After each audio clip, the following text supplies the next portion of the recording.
Hey, how are y'all?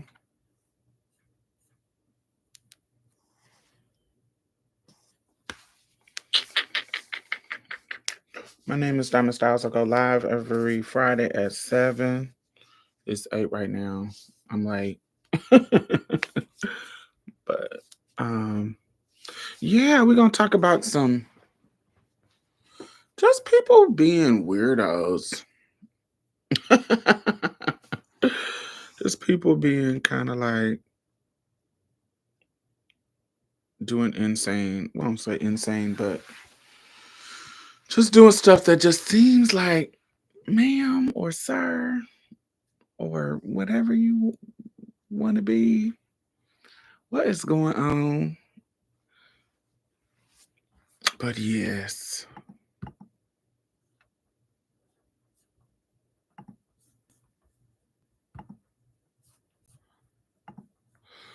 I think I got my reactions back. Y'all see? Yay! And I could do my thumbs up. Yeah, so if you're watching, thumbs up. I love that I got my reactions back. I figured it out. Uh, Make sure you follow me on Instagram, TikTok, and all those other places. They are going to be linked in the bottom in the description box. How is everybody doing?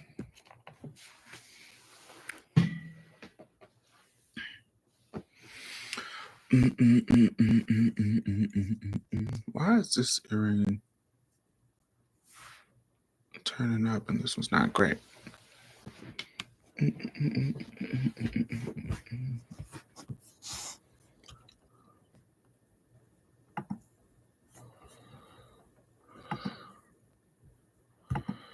want to find.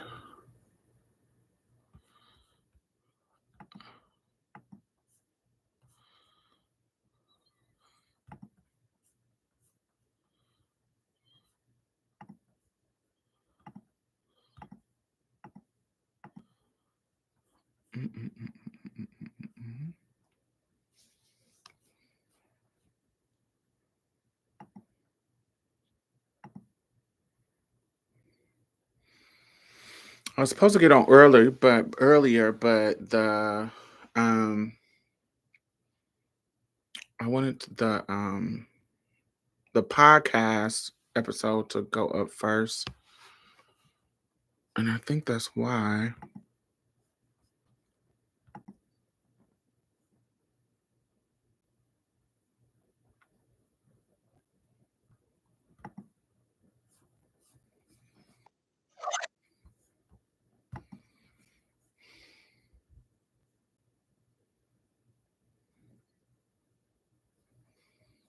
Uh,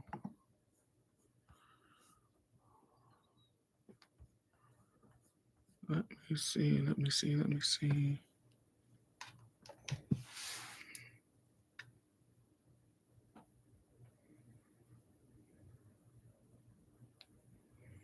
I'm the bright shine.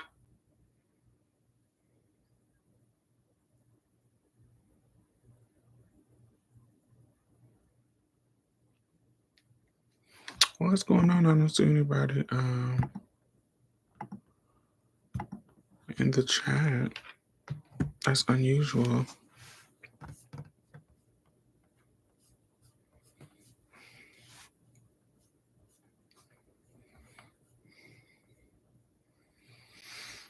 No, it is not a new camera. Is it seeming different?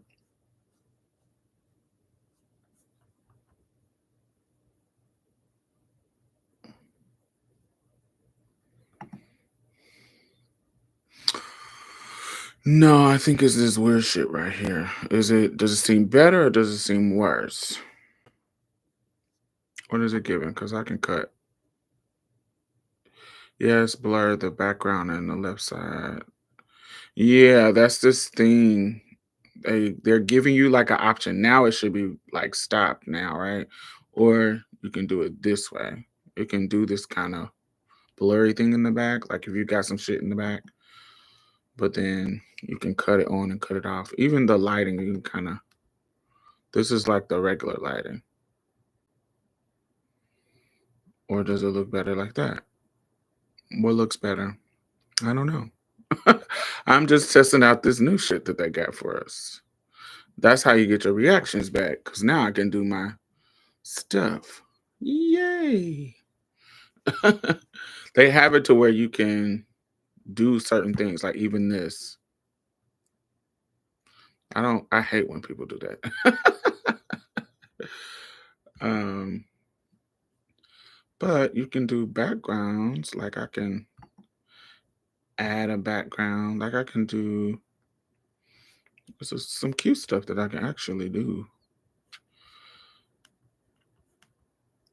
Like I can put it like I could do this. And put the doll in the background looking sickening. Ew.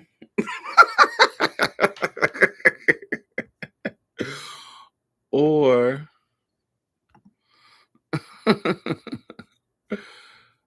um what else? What else I could do? I don't know. Like they give you a or I can do this where I'm looking like that girl when I was in my 30s. Well, that was not showing the full body. That was the full body sickening set. Or when I was in my 20s, looking young with a flat stomach with no um with no what is it? No stretch marks on my stomach like I got now before I had my 3 kids.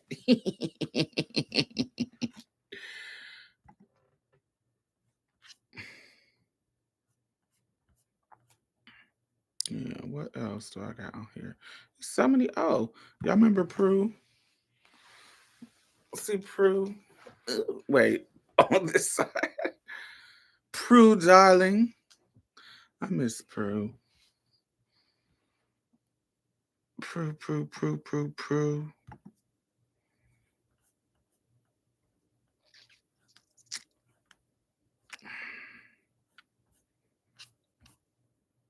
But yes, I can do that now. Cancel. Let me see. Cut the background out like that. Before the pregnancies, baby. Before my baby Zeddy knocked me up too many times, barefoot and pregnant.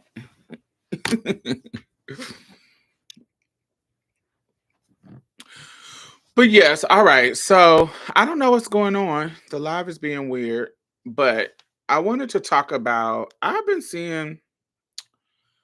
wanted to talk about the theme this week is shitty parenting or people in delusions. Now, some is going to be a little bit more extreme, and some stuff is going to be a little regular. But so that's the thing. I want to talk about parents being weird. Um, I don't know. It usually, yeah, something's going on. I'm here, Diamond. I'm laying down. I'm just listening. I like your t-shirt. Thank my Super Mario Brother t-shirt. This is a very millennial t-shirt. um yeah, I don't know. I think because I already posted, YouTube be funny about notifications. So I just posted a video, not posted a video, but did my podcast, and so it might have notified people for the podcast, but not notified them for the live. It's a bunch of weird shit. So I don't know, but whoever's here is meant to be here. We're gonna leave it up to fate, and whoever watches later, they'll watch it later. So so we're gonna start off with some parenting stuff that I think is kind of like what is going on. Hey Gnarly, how are you? Gnarly Zoo, that's a cute name. Gnarly. All right, so y'all ready? Oh, he's so cute. Look at his dreads. He's so cute. I love him. He's so cute. And I really don't be liking him light skin, but he was looking like he had some. All right, so this is a mama. This is a mama and her son. Stop talking. This is her mama, a mama, and her son in a car after she picked him up from school. I'm giving y'all context. She picking him up from school. He in the back seat. Hey, Dot Fresh. He in the back seat, and he's telling her about him kissing a girl on the playground. And I think this is shitty parenting, but just wait, don't scroll. Oh no, what's going on? Okay, so okay. When she had when I had kissed on the lip, when she had kissed me on the lip, before we kissed on the playground, I said, "Did you put your lips on somebody?" Did you what? Did you put your lips on somebody? Did she put her lips on somebody? Yes. Did she put her lips on somebody? She said no before we kissed. When we kissed, she told me that she put her lips on somebody.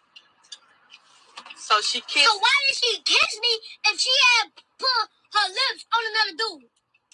So she kissed another dude and came and kissed you? Yes. Oh my God. Now I got somebody's germs. Right. Now, why would you kiss me? Why you just didn't tell me you kissed somebody before you had to kiss me? Right. Like, you need to go to school and blow that motherfucker down tomorrow. Monday. You blow her down. Cause ain't no way she did. I hope you blew her down when she said it. Yes. You did? I blew her down. Damn, what? When she had when I had damn, what? When she,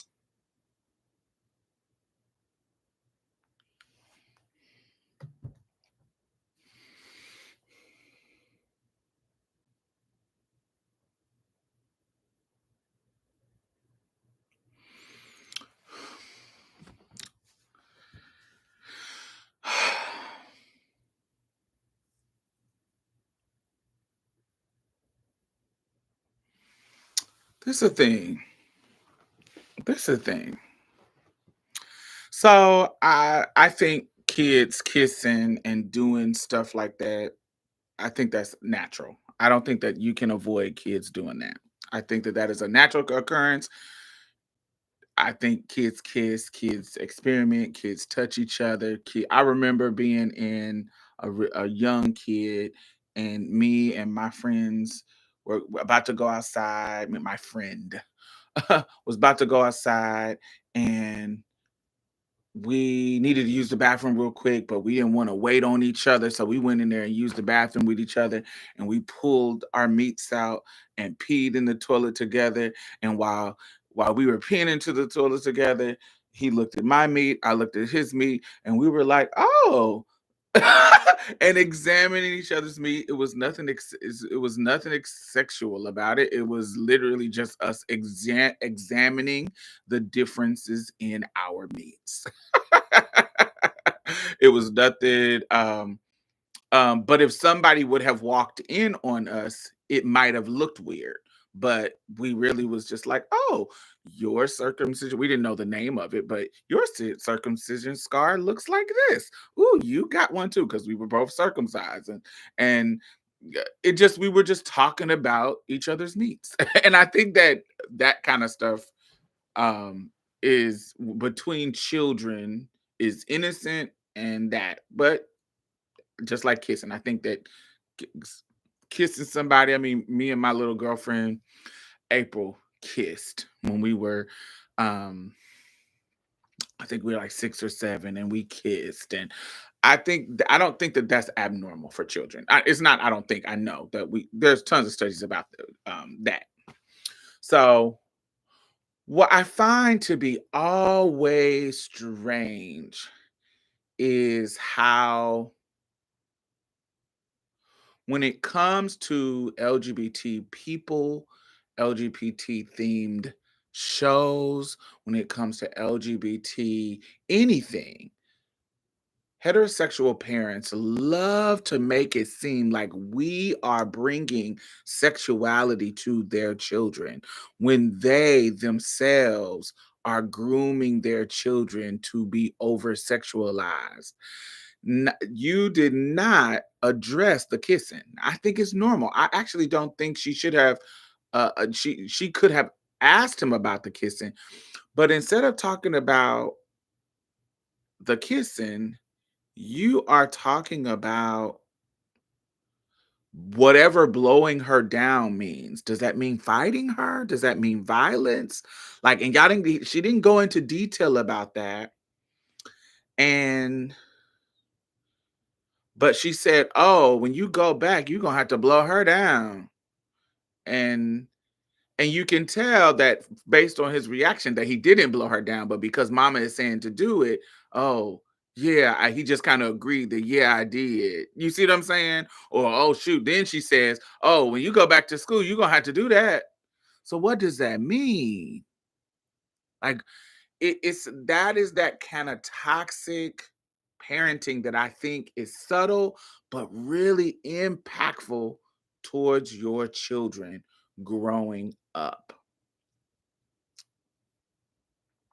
Now, I don't have any children, and I will talk about something later, but I don't have any children. And a lot of people with children, when I call them out about their toxic parenting styles, they say, you don't have any children, so you can't tell me anything about kids. You don't have any children, so you don't know. You'll never understand. You don't have any children, so you can say you will do one thing, and then when you actually have children, something else. And it's always try to, when I'm trying to tell them and teach them what I know about, what I've read, what I've learned, what I've, you get what I'm saying, about parenting, they think that I have no input. And in my brain, yes, I have no input on how you raise your children. Like, I don't have any power in telling you how to raise your children. But I don't think that um me not having children means that I can't make good suggestions to you about how to steer your child into being a good person, or steer your child into being a healthy adult or healthy teenager.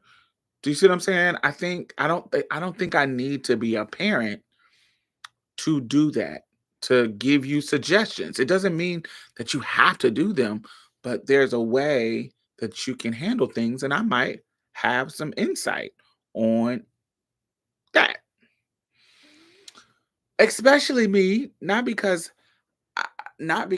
I don't think you need this experience, but I'm not totally I'm not totally I have raised children. I have had custody of children. I had to take care of them in the home. I had to buy school clothes. I had to make sure a roof was over their head. I've been in the position where I was a parent, surrogate parent. And so there's some insight that I might have. Do I have the experience of pushing somebody out of my orifices? No.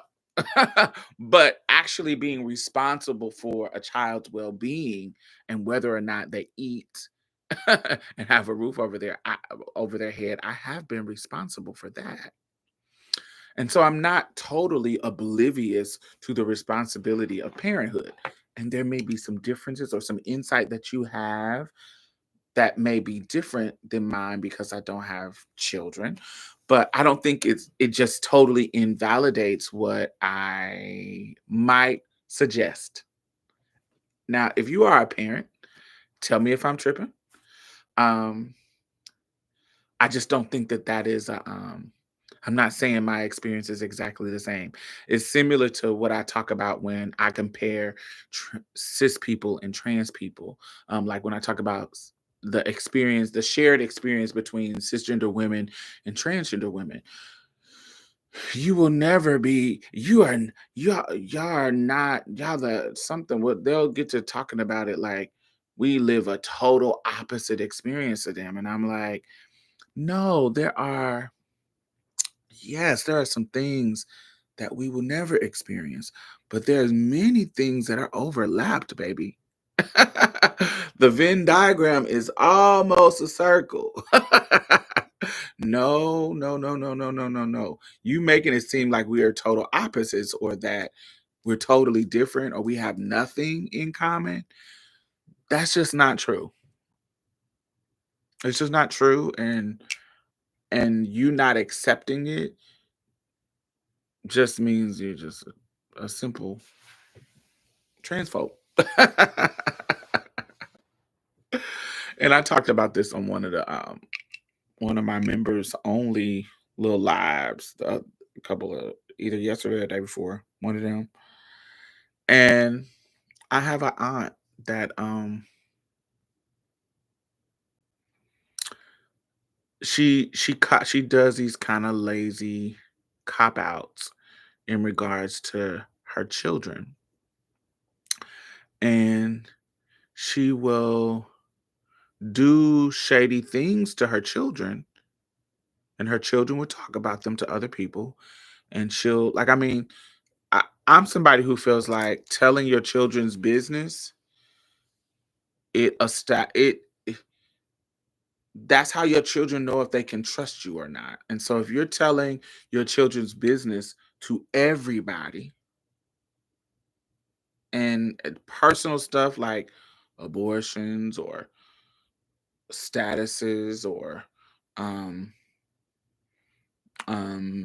who they're having sex with or STIs or um just telling things that is their business to tell. And my aunt feels like because she's their parent, she gets to do whatever she wants with what they know. And she says, you don't understand because you're not a parent.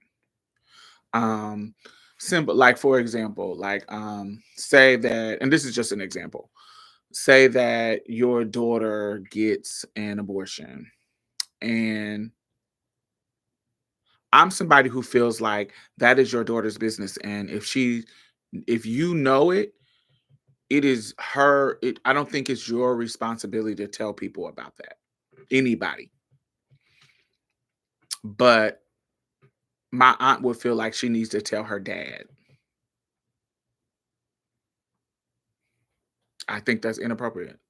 And if you think that it is appropriate that that her dad knows, then understand that you're making a choice between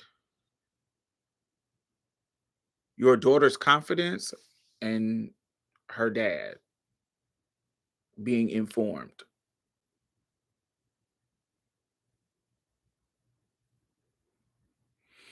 Now,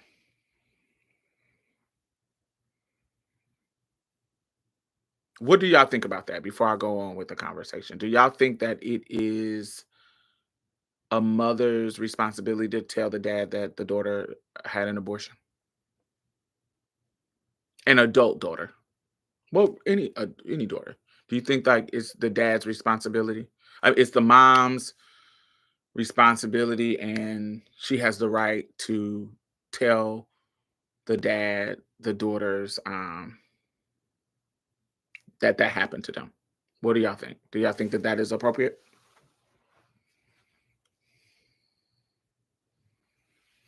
It's late boots.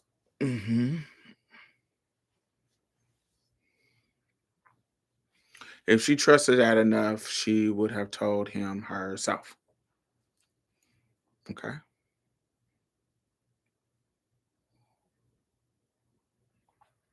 Nope.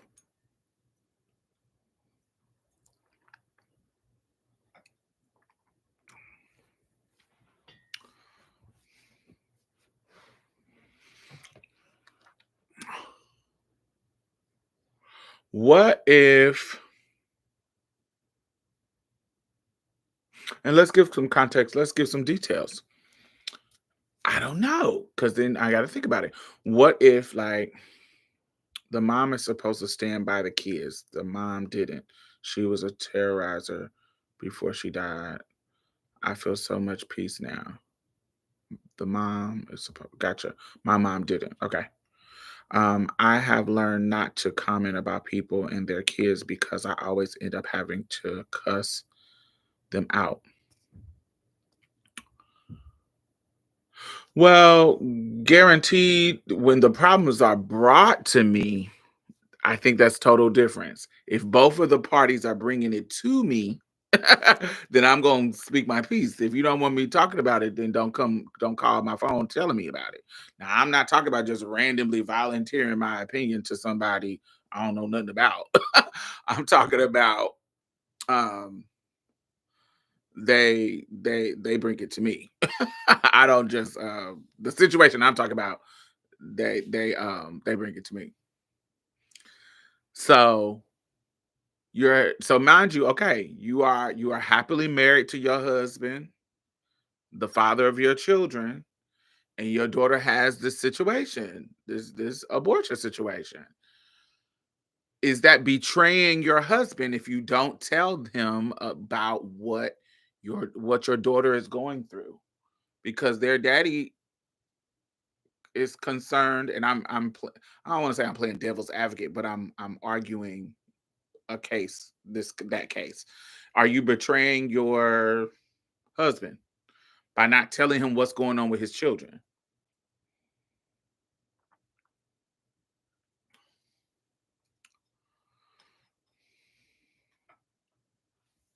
How do y'all feel about that? Like, if you were the dad in the home with your children, you just oblivious, you going to work every day, you taking care of your kids, you taking care of everything, and would you feel betrayed? Like, damn, ain't nobody telling what's going on here.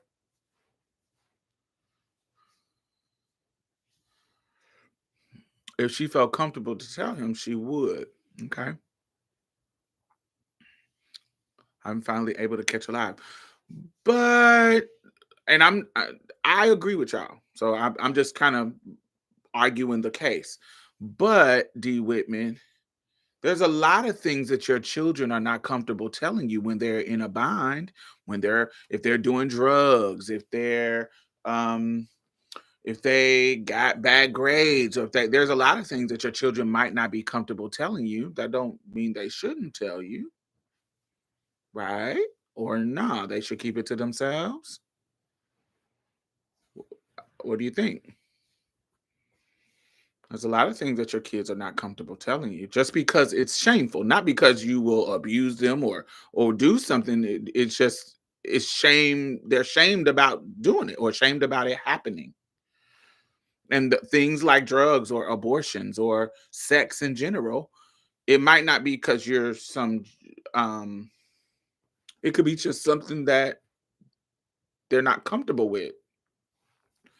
Do you think do you think it's your partner's responsibility to tell you? Does that make it a betrayal?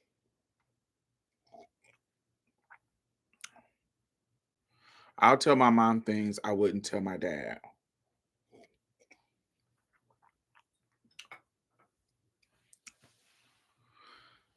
Hey Tia. Hey Miss Diamond. Hey, how are you? Arturo. I think that's how you say it. So I don't know. I think that's a nuance that I don't that I can see both sides. So like if you got a healthy father in the house, I don't know if I was a wife, I wouldn't I would yeah, I think I would pick my kids. Just I would want to keep my kids' confidence. I would want them to I wouldn't want to it's something about I want my kids to be able to come talk to me about anything, and I don't want there to be a barrier. So if you tell me, "Mom, I don't want dad to know," I'm not gonna tell your dad. Yeah. Um, but there might be situations, like, I don't know, I'm trying to think of what situation would be. But it might be a situation where, like, yo, sweetie, I'm gonna have to tell your dad. Like, you getting sick, or you getting like your health is deteriorating. I need to tell your dad what's going on. Or there might be situations, but I'm gonna have a deep conversation with you about it. I'm actually gonna be trying to convince you to tell your dad. I'm gonna try to get you to do it. Um, so it might be it. But what if there's a situation where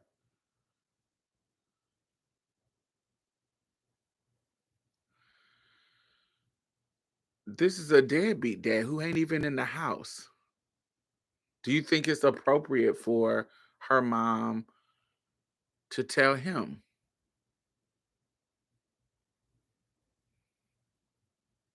Because there's a difference between a dad in the home caring for his children and a dad who is not there. He might care for them. Like, this dad cared for them in the sense of, like, he knows who they are. They talk to him on the phone sometime, but he ain't in the house. This is somebody who,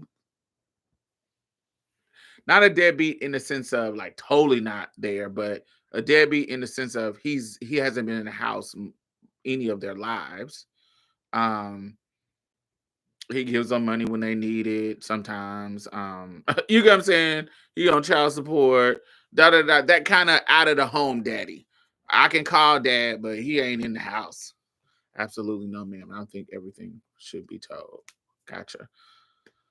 I don't tell my daughter's father anything private about her. If she wants to know, he needs to foster that relationship. Yeah, I agree with that. I totally agree with that. I don't think that either needs to be told. The deadbeat way less. He don't even care for real. So my aunt told the deadbeat dad that her daughter had an abortion.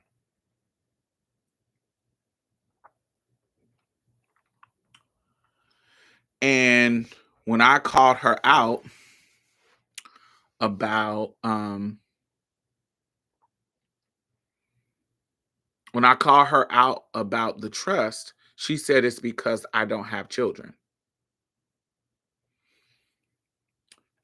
But she's not she she tells she tells the other children's business too. There's sexual health stuff that she tells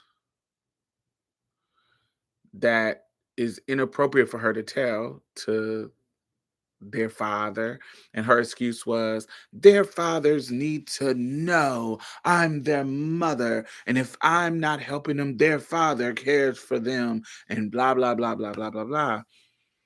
And once again, it wasn't appropriate to the children. The children are saying, I didn't want you to do this. And so now they don't tell you stuff. They don't they don't confide in you, and they feel judged by you. So you have an attitude about the relationship that you have with them, but you break their confidence all the time. And me as a person, as a child, I feel like I can tell you that that is a problem. And I don't need to have children to know that that is a problem. Especially if you're saying you want a better relationship with your kids. When your kids is telling other people, like me, that the problem with you is that you are judgmental and you run your mouth too much. Now, mind you, me, I've been dealing with her for years since I was a teenager, later in my in my late teens, because she lived far away from me in my beginning of my life. But when I got 18, when I moved to Mississippi, I had a closer relationship with her. And so, and I told her, I said, I know from experience that you are a very judgmental person.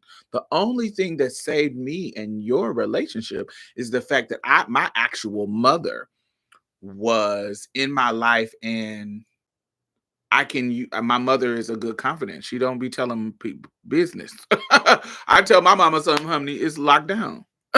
She don't be telling people. That's our relationship. We have a great relationship like that. When she was living, I could tell my mom anything. She ain't gonna tell people. That's because she respects our relationship and the confidence within us. Same thing about, you know what I'm saying? Even with my mom, anything that I have talked about, like even on my YouTube channel, is public knowledge. It's not something that other people don't know. Anything that's I know other people don't know, I don't talk about. It's stuff that goes on that everybody knows that I talk about.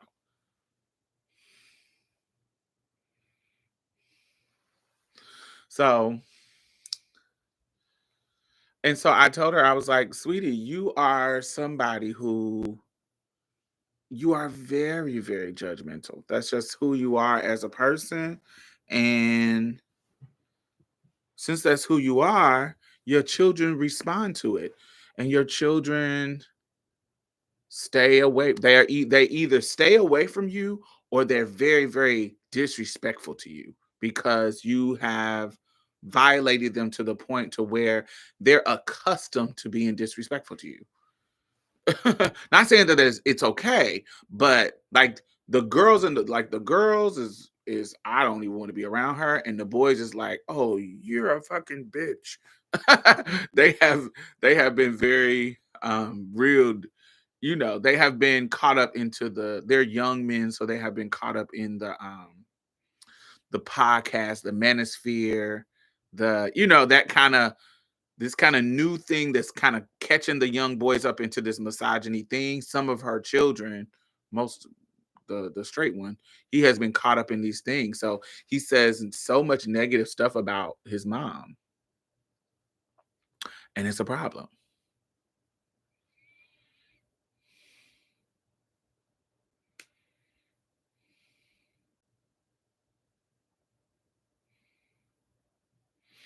So yes, it's just one of them things that I feel like,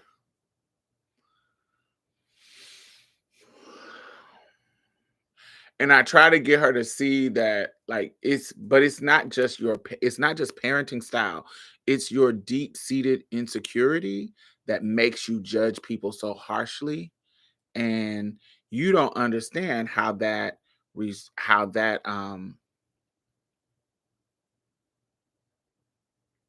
affects your relationship. That's why you don't have any friends. That's why you so invested in your children's life. You want to make it seem like I'm invested in my children's life because I'm a good mother. No, you're invested in your children's life because you don't have any friends. You don't have your own life. And you don't want to accept it. I do have friends who we know you. Me and your children know you. We know everybody you know. Who are your friends that actually want to hang out with you, like you, want to go on vacations with you, want to come to your birthday parties, come to your birthday things? None. None. You don't have anybody that if you had a party that would show up. We know it.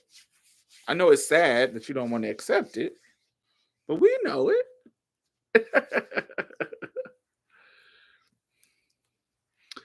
And you want to blame it on, oh, I just don't fuck with a lot of people. No, a lot of people don't fuck with you. It's not a choice. It's not a choice. You didn't make that decision to be out to be a loner. You didn't make that decision. People made that decision for you because you're not a good person.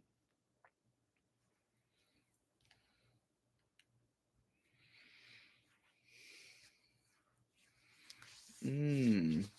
So I think that,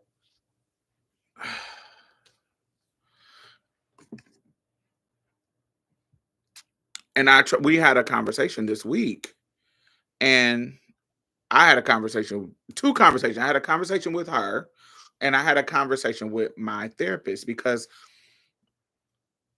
the scent today is Lord of Misrule by Lush.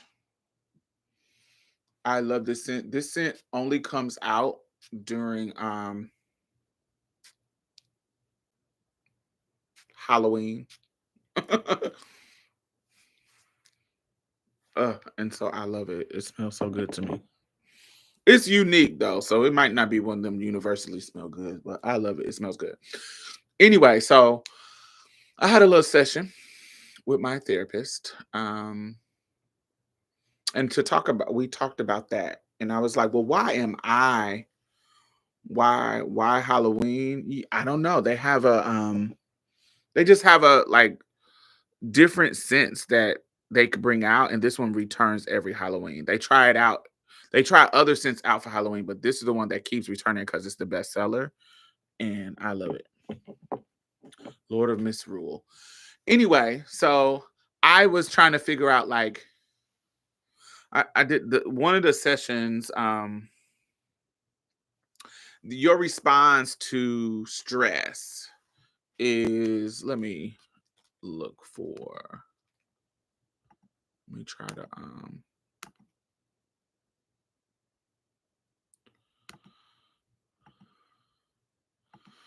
let me try to find it. Let me try to find it.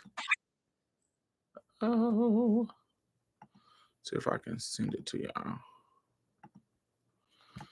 Maybe not.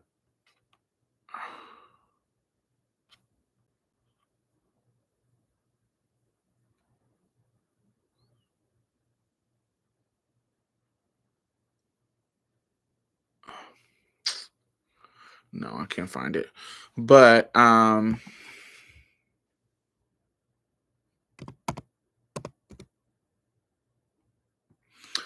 so think about, you know how when you're going through stress and the responses to stress is fight, flight, or freeze, but there's other one. There is flock and there's fawn. So add those two. Fight, flight, flight or flee, but flight, freeze, fawn, FAWN, and flock, FLOCK. So we know what anybody to help guide me, like which is it? Personally, I don't like parents like that due to the excuses that say to get away from the bull. It's always that you don't have a child. Don't tell me, but the same breath is, oh, there's was no book or blah blah blah. Making excuses. Yeah, totally agree. And them trying to skirt around accountability, Brandon. And she's like that. That's just who she is as a person, and it's really weird. Anyway, so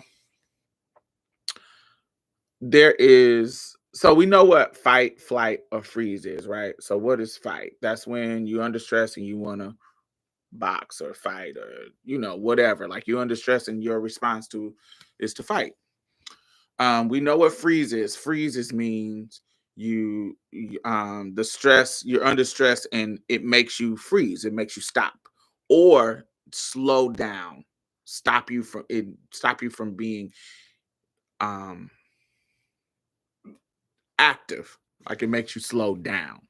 You got to do stuff, but it's like, God, I don't have the motivation to do that because this is super, super stressful. And boom. Flee means you run away. You run away from the stress. You run away from the problem. You don't do it at all. You run away. And none of these are good or bad. Sometimes you gotta fight. Sometimes you gotta flee. Sometimes you gotta freeze. So none of these. I don't want you to think that any of these are good or bad. But the ones that may be uncommonly known, will be everybody talk about fight, flight, or freeze. Do y'all talk about fawn and flock a lot? Do y'all know what those are? Fawn and flock, what that might be, or do you have any guesses what that might mean? Flock, FLOCK, and fawn, FAWN.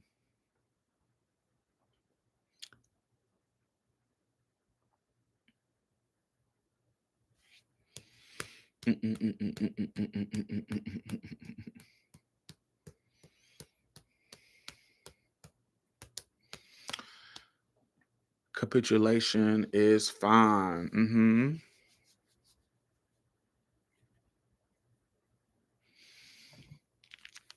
Let's look up capitulation, the actual meaning.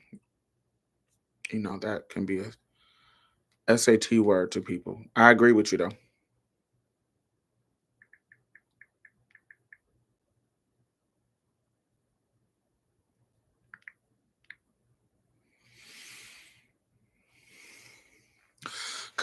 Capitulation is the act of surrendering and ceasing to resist an opponent or a demand. That's a part of fine. I never heard of those last two. Most people haven't, but we can just talk. We can talk about it. I think that's a negative connotation of fawning. Yes, there could be a positive, going along to get along. If you at work and it's stressful and you got a shitty manager, or you're in a part of a team that is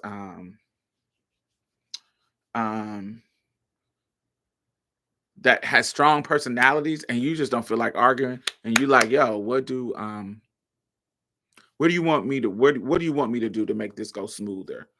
That's part of finding too. But that could be capitulation. Do you see what I'm saying? But capitulation kind of gives a connotation of an opponent.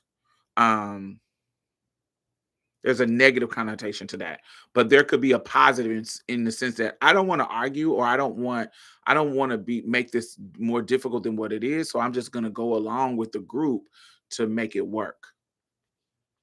That's fawning. Any kind of yeah. I'm just gonna go. I'm just gonna go along with the group just to make it work. But it doesn't necessarily mean it's always a negative or a surrendering. It's just that it's a strategy to get a goal done. Flock is joining in the stronger side.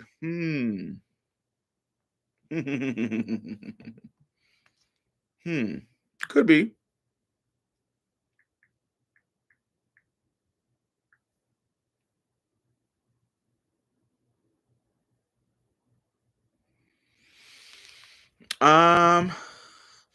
So, and remember, we talk about in the context of stress, how that works in the context of stress. Flocking is when to deal with stress, you want to be a part of, you want to tap into your community.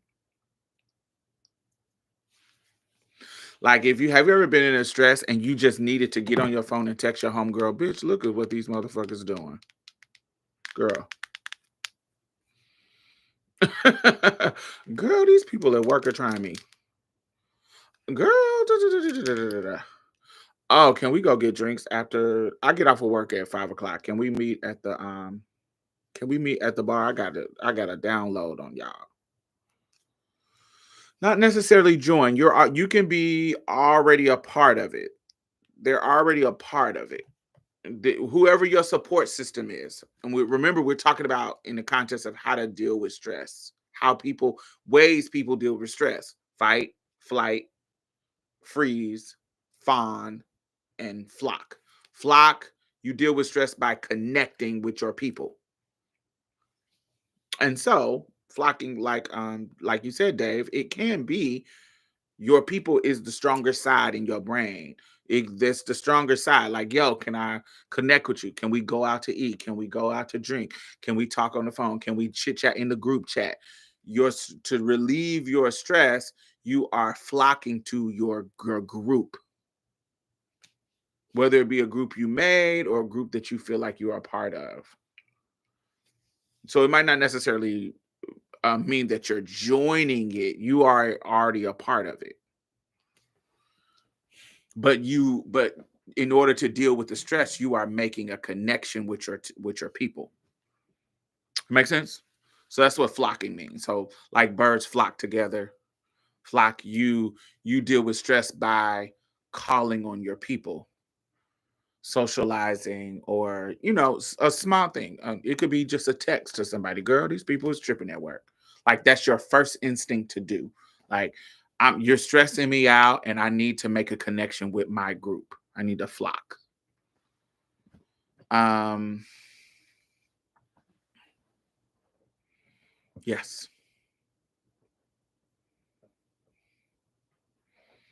The difference in fawning and flock does require a group, but it may not be your group. Does that make sense? Like this could be like a team. This could be it could be it's more about you just kind of making it work. Balloons with somebody that's kind of outside of your particular group. And so she was explaining that, and she was like, and why she brought that up is because I was questioning why I still deal with my aunt. Like, why do I still deal with my aunt? If I'm telling my cousins and shit, like, oh, she's always been this unsafe person. And so she was like, why? I was questioning, why do I still deal with her? What is the mental shit that I got going on that makes me still want to deal with her? And so some of the things that she wanted me to explore is that family dynamic. Okay, because I am a trans person, I am the one of the black sheeps of my family. So I'm not just totally connected to my family in that way because of that black sheep of my identity. And she is one of the few people that in my family, like blood relatives, that still actively engages with me. And I'm not talking about like my brothers and stuff. I'm talking about people outside of my mama's children.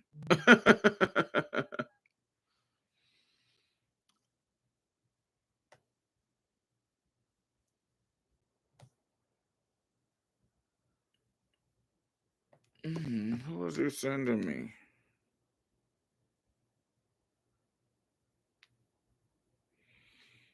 Oh, I don't know him, honey. But cute.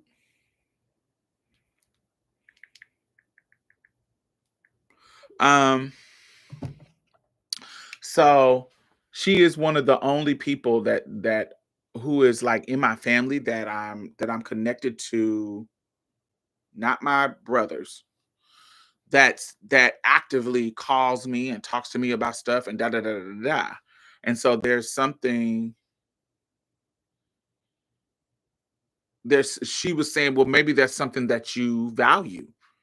Where in the way you navigate it is you still talk to her, but you don't tell her none of your business. Which is true because I don't tell her any of my business, so she can't tell my business. She can't harm me in that sense.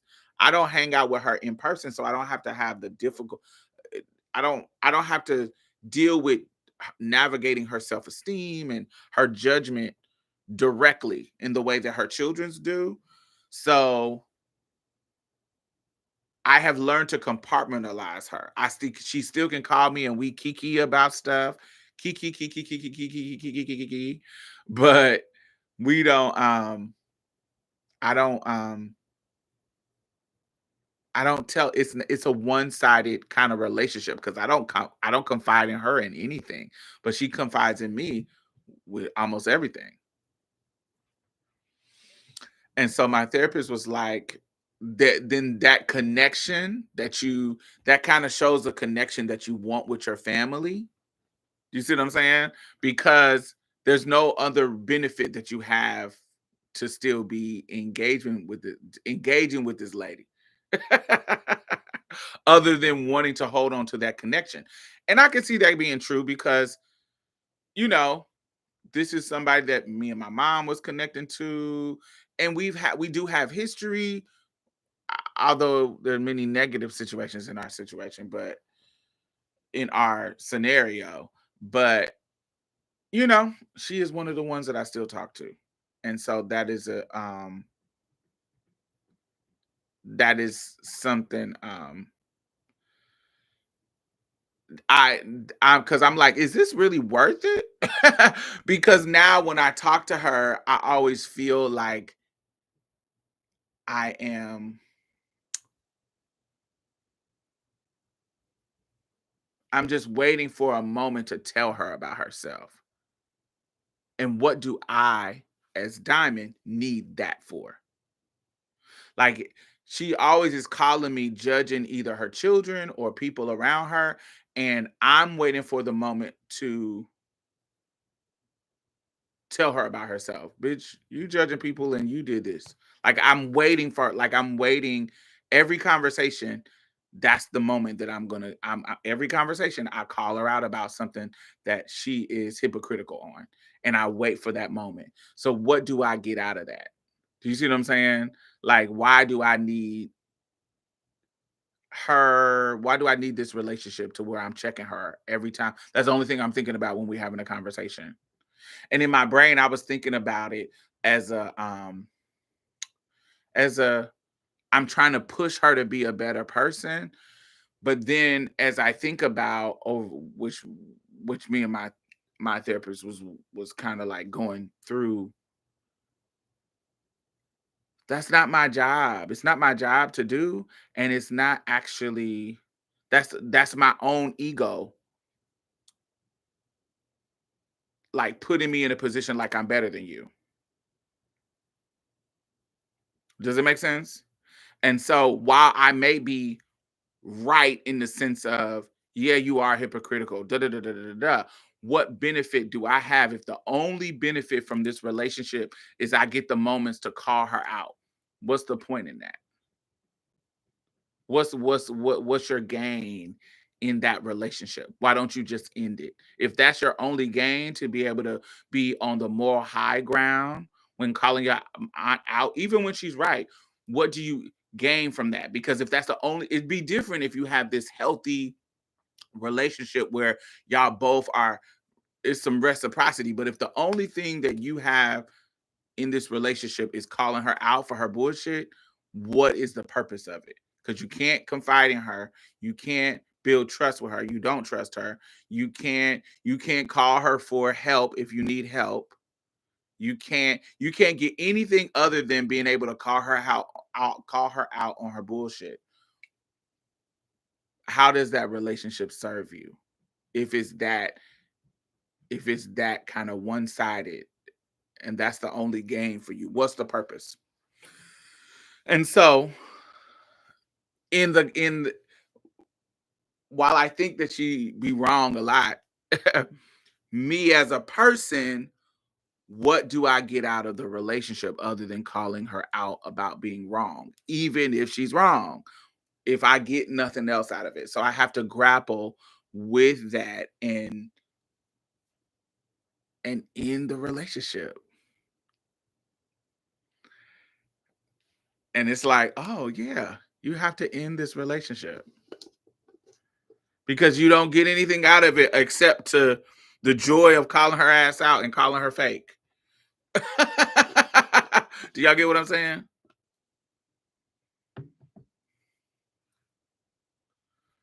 It used to be when I was younger, it used to be we had a very transactional relationship because I was in need at the time and she was exploiting it. She was exploiting a need. Like, I didn't have anybody helping me while I was in school. I didn't have it was money situations I was in, and so she was giving me jobs and shit. well, not jobs. She was giving me money opportunities that I could make money that I actually needed. And so, because she had kids and I could babysit her kids for her, and the state would pay me, you know, you know, a certain amount a week and da da da da. So I was able to make some money, and I needed the money so I can go back to school and have cute hair and clothes, and I was able to do that. So she was kind of exploiting that in a way that help that I need. Um, and so that was the nature of our relationship in the beginning. And so, but once I got to be an adult and, I started making money on my own and not needing her, then the relationship turned into, um, at one point, it was her kind of like navigating her queerness. Like she was navigating her queer identity, not her queer identity, but her queer sexuality. Her identity didn't change, but her sexuality changed.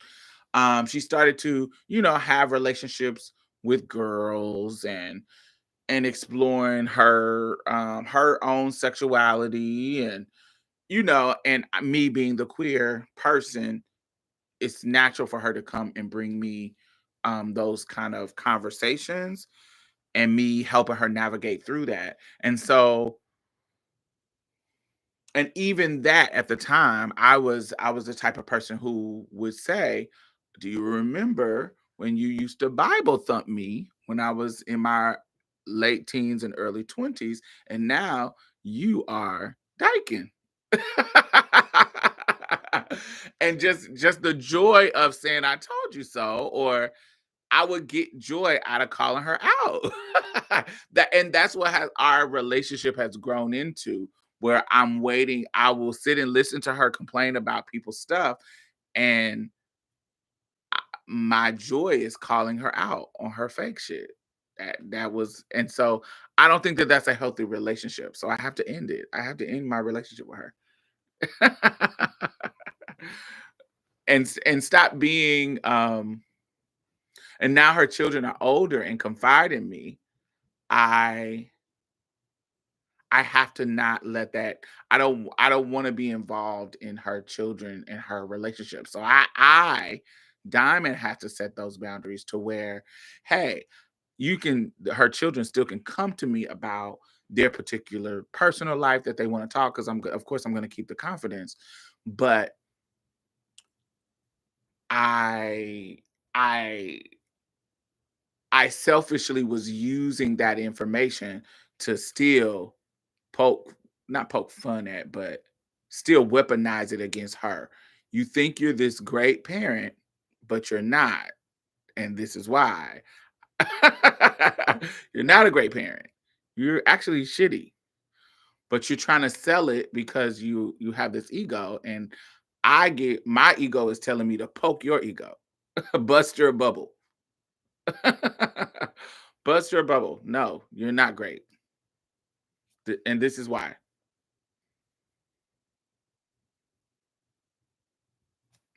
Boo. And that's not healthy. That's not healthy. That doesn't benefit me any, and that doesn't benefit her, because she has been like this all my her adult life. She's almost 60. And she is not going to change. So what are you doing this for, other than to torment her and make her more miserable? I don't want to be that person. That's not who I want to be. And so I literally have to end the relationship. So I wanted to talk about that as far as parenting, um and that video,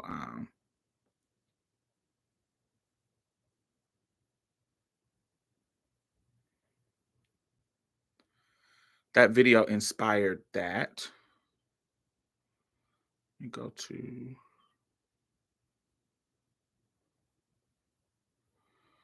I'm gonna go to the other one. All right. in order to give themselves a... Okay. Okay, so this guy says that the problem with incels is that they don't try to compensate for their shortcomings in order to give themselves a competitive advantage when dating. And when I say shortcomings, I just mean physical aspects that don't hold up to the male beauty standard.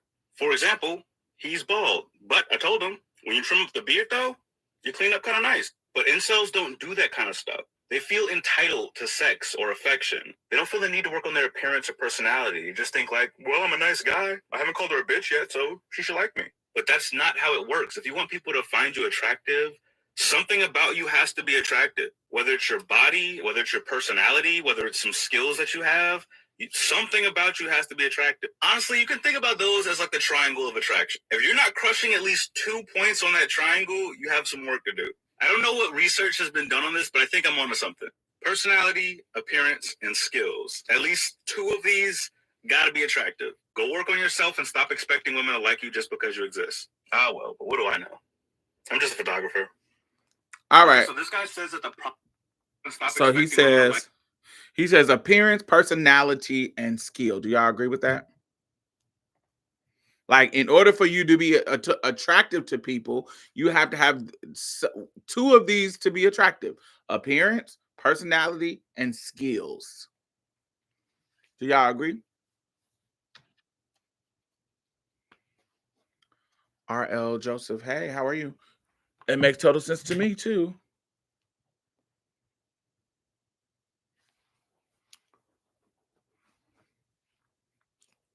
Now, in this context, he's talking to a guy and he's talking about incels and how they don't I've been watching this dude named Fit and Fearless or something. Super attractive black guy, and he's kind of starting to do what Kevin Samuels did, where he's kind of he's a part of the manosphere, but he's not as well. I don't want to say he's not as, but he talks to men about how to get better to be able to be more attractive to women. And so, of course, there's some toxicity in there too, but he reads them. He'd be like, "Oh, your teeth is ugly. Oh, you need to cut them dreads. Or you need to You would be way more attractive with a short haircut." Like, he's critiquing their looks on how to be more attractive. And he is a very attractive man. And so some of these dudes be getting on there talking hella crap about women, and he be calling them out like, you like, you don't even take care of your body. You don't. He basically do what Kevin Samuels used to do on some episodes, where he calling men out about them not even putting any effort in their look, in their health, in their appearance. Now, Kevin Samuels, yuck. But Fit and Fearless, he actually does work on his body, does have nice teeth, does keep his hair cut, does got a nice body. He is an attractive man. And so I saw this video. So it's easy when I'm looking at incels to say, y'all know, I don't need to explain what incels is. If you resent her, walk away. I wouldn't say resent. I wouldn't say resent. I just don't think it's a healthy relationship. But I also saw this video. Hold on. No, I don't want to do that. Where I'm the bright, shining. Go back to.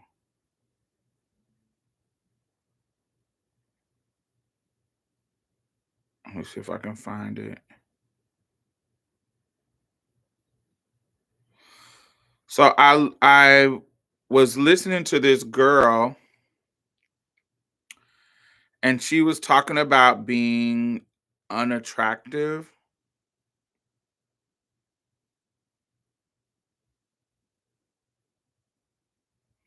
I wish I could find it. Oh God. Damn. Did I save it? God damn. I wanted to save it. Now I don't know how to find it.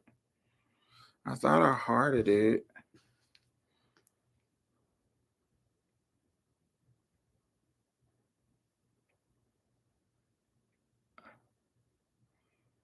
Damn, I thought I hearted it. We know when we have too much weight on us. Fuck. I wanted to show it to y'all. Because okay, so I'm kind of gonna describe it. So you see how he was talking about doing stuff. So there was this one girl where she was talking about her video said, "How do I navigate being ugly?" And everybody in the comments was like, "You need to stop talking about yourself like that." But she was like, "Yo, like we know what ugly is." And she was like, I'm not convinced. And she was like, but I'm just saying ugly because it's catching the eye, but I can say non-conventionally attractive. Like, what if you don't have any of the stuff that people fetishize? What if you don't have any of the curly hair? What if you're not light skinned? What if you don't have a little nose? What if you don't have um uh, appealing lips? What if you got bad skin? What if you don't know how to do makeup? What if you don't know how to do your hair? What if you don't know how to do none of that stuff to kind of you don't know how to do that because you've been a nerd all your life or you didn't invest in that and blah blah blah blah blah. And so, man, I wish I could show y'all this. I hate that I didn't save it. I thought I saved the wrong one. I saved the video that it led me to. Fuck.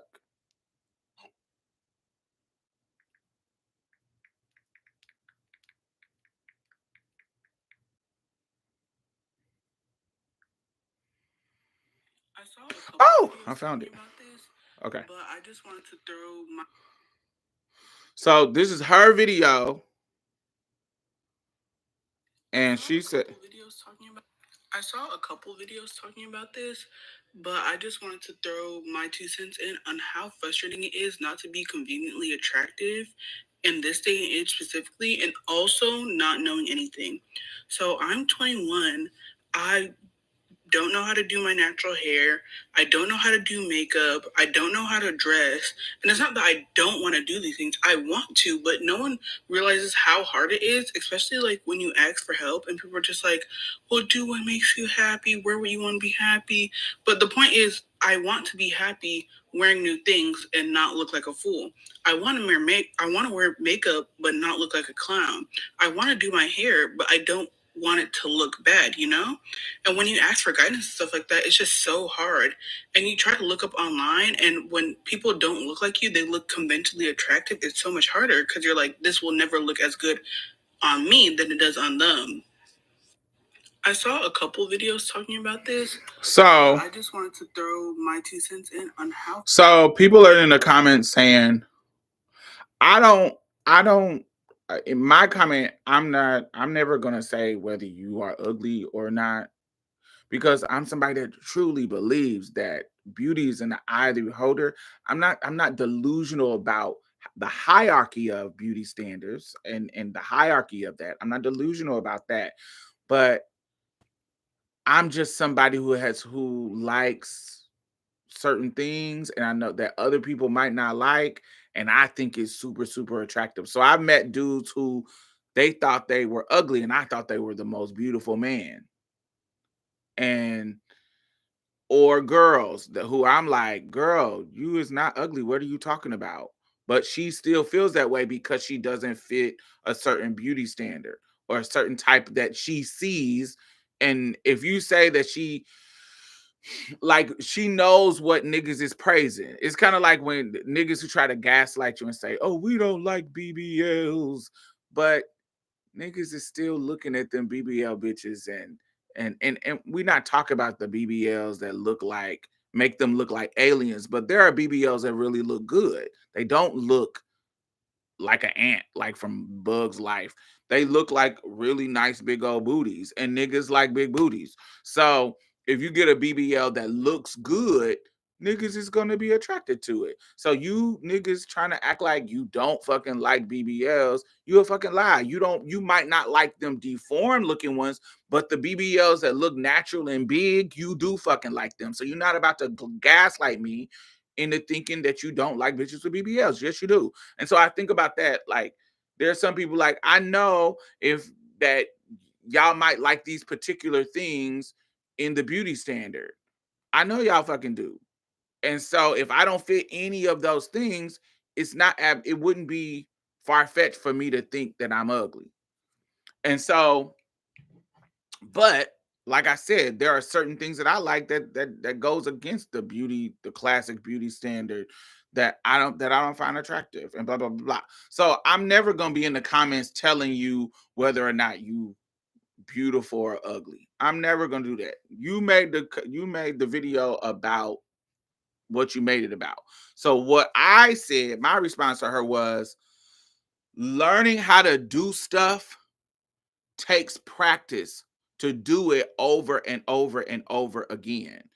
Getting better at makeup and hair takes practice. Literally putting it on for nothing just to take it off again and try again. It's the trial and error. Like, so if you want to get better at makeup, I'm not going to comment on whether you're ugly or beautiful. That feels, um, if it puts me in a position where you got to explain why you don't think you're beautiful or why, blah, blah. I don't want to be in that position at all. If you think you ugly and you think these things can make you look better, I feel like my response should be on how to figure that out. And so my response was, like, if you want to be better at hair, you got to do your hair. You can't try it one time and it fails and that you're not going to try it again. You got to keep going to practice. It's kind of like learning an instrument. Did that one twist out not work? What can you do different? What products can you different? What techniques can you do different? Go to on fucking YouTube. Yes, like she said, I go on YouTube and I'm gonna see somebody who may this hairstyle may not look like me. Stop, but who cares? You're not trying to look like them. You're trying to look what looks good on you, to you. And so if you learn the basics of how to do a twist out. If you want to do natural hair, learn the basics on how to do a twist out, or figure out the basics, and then you practice with trial and error to get better and better and better and better and better. And eventually you're going to learn how to do your hair in the way that you feel good about it. Does it make sense? Same thing with makeup. Every makeup trend is not good for everybody. You can't be doing all those baking. You older, you can't be doing all that baking and shit. That shit make you look older because it's getting in them wrinkles and you don't have too much makeup on. Every makeup look, you can't do everything the young girls is doing. You can't do everything this girl is doing, the white girls is doing. You can't do everything. So makeup is a trial and error. You got to figure out what works for you. There is a basic foundation that you can learn from other people, but you have to put it on and see how it works for you. You can't just learn. You can't just sit down and somebody teaches you. It has to be, they can teach you the basic, but you have to practice it because they're not going to always be there to show you stuff, and they might not know everything themselves. They might know the basics, but what works for your skin, what works for your hair, what works for your body, it's like your coochie. What works for your coochie? What makes it better? I don't like condoms with spermicide on it. It doesn't work for my booty hole. I don't want the spermicide on it. I like to put my own lube. I don't want the spermicide. It makes me itch, make my booty hole itch. I don't live for it. So, but some other coochies might can deal with that. I can't. So you just how you do your stuff is going to be unique to you, and you have to put in the work to figure that out. You have to put in the work to figure that out. You have to put in the work to what hair works for you, what foundation is yours, what eye technique works for you, what lipstick works for you. That's just what it is. as a former ugly duckling, all of this. You have to Stefan Urkel yourself. Become the person on the inside that you want to be seen as. Yes. And I know I've had this conversation with people who come to me about this. I never have this conversation with people just randomly. No, I think it's weird for you to critique people about their looks or tell what they could do better and they didn't ask. But when you ask me, sometimes I give people stuff and then their response to me is, you don't understand my plight because you light skin, or you don't understand my plight because you to them I'm traditionally attractive. um I think I'm regular. I don't think I'm ugly. I don't think I'm the most beautiful. I think I'm beautiful, but I don't think I'm anywhere near the most beautiful. I definitely don't think I'm ugly. I want that to be clear. I think that I'm cool. I think I'm cool. I think that I'm sickening. I feel like, girl, I don't, when I come in the room, baby, I don't feel intimidated by no hoes. I know I look good, child. I may not look better. I may not be the baddest bitch in the room, but honey, I ain't the worst. So yeah, I ain't never gonna be the worst. So I be feeling comfortable. But that don't mean that I can't tell you how I got better.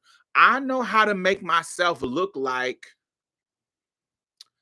and it's my transition too. So there's a certain level, there's a type of girl that when I want to go to the interview or go somewhere and I know I don't want to be clocked, I need to be regular degular. And so how I go into a space that I know that I'm trying to be less clocky, I need to be regular degular. I don't need to have on tons of makeup.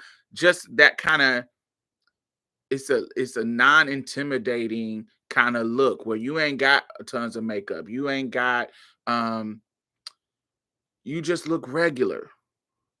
And that there's a strategy in that. And I learned it from my transition where I'm like, oh, I don't want to be clocked in this situation, because I learned in my younger years when I was done up, it brought me too much attention.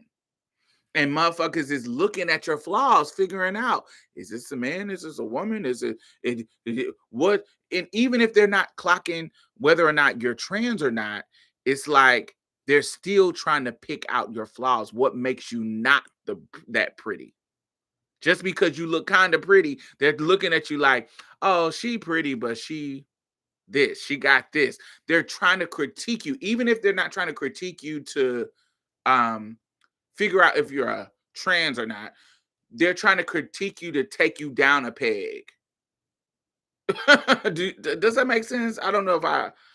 Sometimes when you the bad bitch in the room, motherfuckers is looking at you to take you down a peg, and that could get you. If you're a trans person, that could get you clocked. Um, if you're a fat person, like you the fat person in the room, like, and you doing too much, they're gonna look for something to critique. I wouldn't have wore that around the belly because you got a belly, so you shouldn't have wore that. You should have covered that up. You should be in all black. You should be. She just did. It just feels like that's what they do. It's kind of like with a trans person. Like, soon as they find out before they knew you were trans, you was just a regular girl. But soon as you tell them or they know you trans, now they're looking for what could have tipped them off that you were trans. Like, oh, is it the voice? Do you got an Adam's apple? Do you got a hard jawline? Is your hands big? Why wasn't I able to tell before you told me? Now that I know, what is it? They do that. It's happened all the time. I think that happens with pretty people. I think that happens with fat people. I think that happens with um even when you meet a gay that you couldn't tell that he was gay. Like if you meet a super masculine guy, but he's openly gay, and you like, oh, what about him makes him different? What makes him different where I couldn't tell that he was gay? Was it how he talked? Was it how he dressed? What was it? Why couldn't I figure it out? It makes people question that. So anyway, and so there's a way that I know I can do my makeup that is bad bitch makeup, where I can get that kind of attention that's sexy, that kind of sex appeal. There's a way that I can do it. Um, let me see. Frustrating it is not. Where it just how people responds to you is very um it's gonna be very different compared to it's gonna be very different is compared to if you're a plain Jane.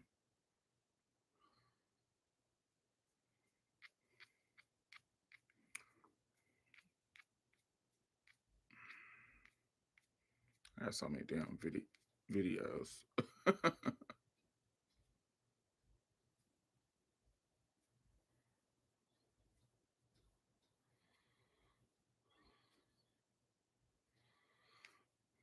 Hmm. So what are y'all thoughts on that? What are y'all thoughts on navigating not being conventionally unattractive? I see Tia said that, you gotta put the effort in. I think that's what the gist of what you're saying.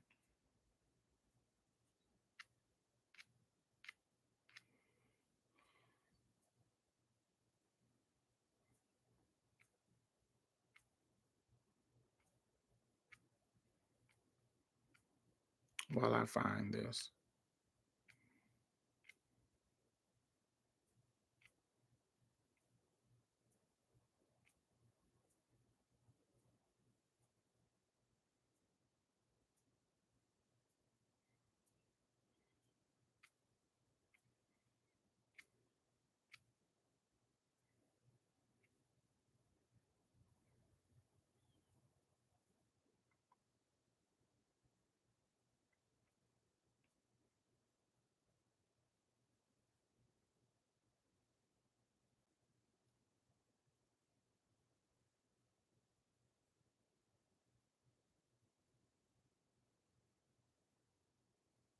All right, so let's say this.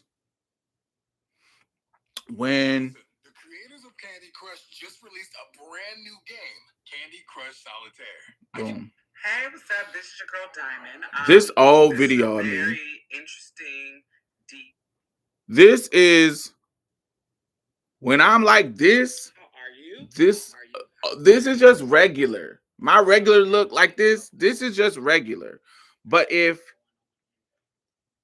But when I know I'm gonna get a different response in that kind of look compared to like when I am. There's a video that I have Do things that relate to a lot of people. So where I talk about the thing that keeps coming up in my mind when I think about this particular situation and think about it abroad and how it can relate to me on the inside and how I internalize it let me and see. how it relates to other people. The question that keeps coming up is, how do you look? That's interesting that I was talking about that. Okay, as opposed to like this. When I'm in that kind of long dark hair and I got like and I that kind of when I push into that kind of I don't know, when I do long dark hair and I'm painted lashes, da da da. It's a certain level of attention that I get from people. And so where it's like a when you're playing up to those beauty standards, you got your lashes on, you got your blush and your that kind of when I try to look like Jacqueline Smith on a black Jacqueline Smith on Charlie's Angels, that kind of dark hair, snatch look, I get a bunch of attention like that. But as a trans woman, I'm sometimes intimidated by that attention. Yes, sometimes if I know I need to go somewhere and be beat, I'm just gonna do it because da da da. But if I'm just trying to go out in the world, I don't want that kind of attention because it's clocky for me. It makes me get too much attention, and it just opens up the door to getting clocked. Like, for example, if you're walking down the mall and you look good, that's the more dudes that are gonna come up to you and get in. And so while they may not clock you, some of them might. Do you see what I'm saying? So you have this kind of, it's kind of like a you know, wearing sexy clothes. I don't want that type of attention, so I'm not gonna wear these sexy clothes.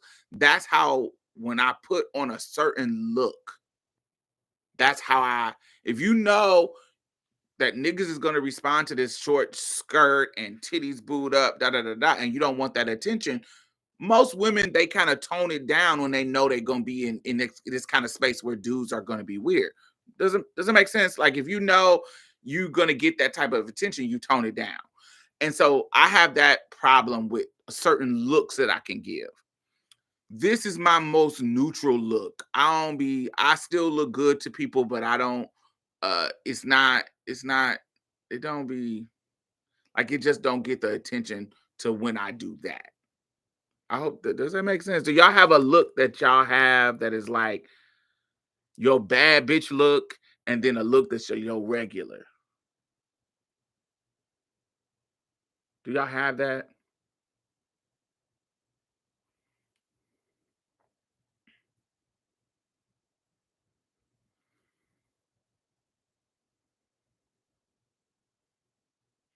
Meeting the man of my dreams. That is one too. That is a video where that look of that video, yes, that look of that video, that is a bad bitch look. Where I'm like, oh, that's a look that's always gonna work for me.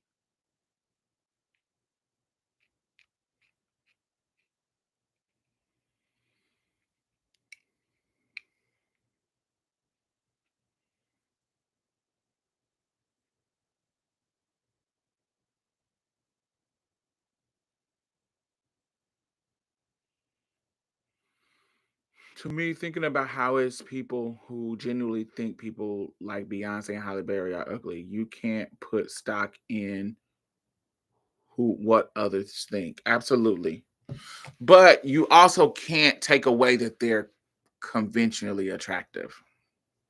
And sometimes people are like if you look at a Beyonce and a Halle Berry, yeah, I'm not saying that nobody in the world is gonna think that they're not attractive. I don't think that, but you gotta acknowledge it's gonna be a very small percentage of the people. Like it's gonna be there's some people who are just universal remotes.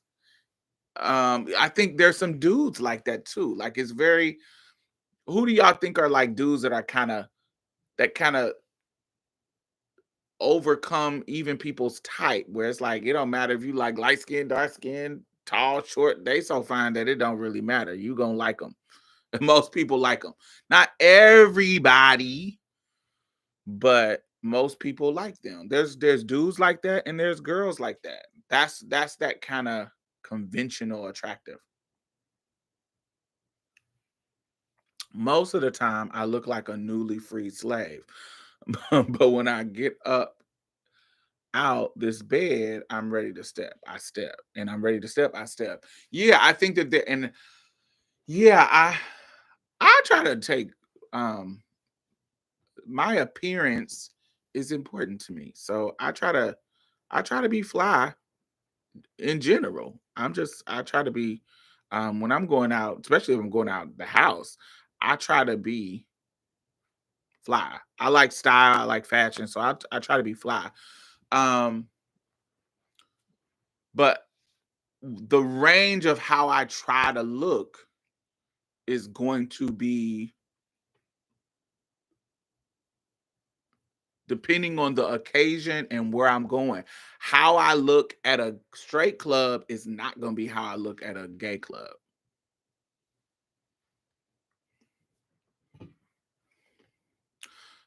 And sometimes the risk that I take at a queer club, I might not take at a straight club. At a queer club, I might be half naked in a in a I don't know, in something that's real revealing and sexy. You getting into the body, you get it. But when I go to a straight club, I might not want that attention on me. So I'm gonna tone it down. Lorenz Tate. Yes, Lorenz. I think Lorenz Tate is a universally attractive man. I think he's that kind of I call them universal remotes where it don't matter. They're gonna work. I think a lot of the celebrities that are like high end beauty celebrities, they are universal. It don't really matter. It's like, yeah, I'm not saying everybody like them, but a lot of most people are gonna be like, oh, they're beautiful.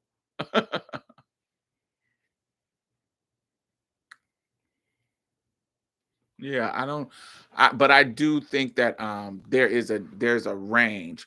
But I guess my whole point is that but those things to be able to tone yourself down or build yourself up, I think that's you learn those things.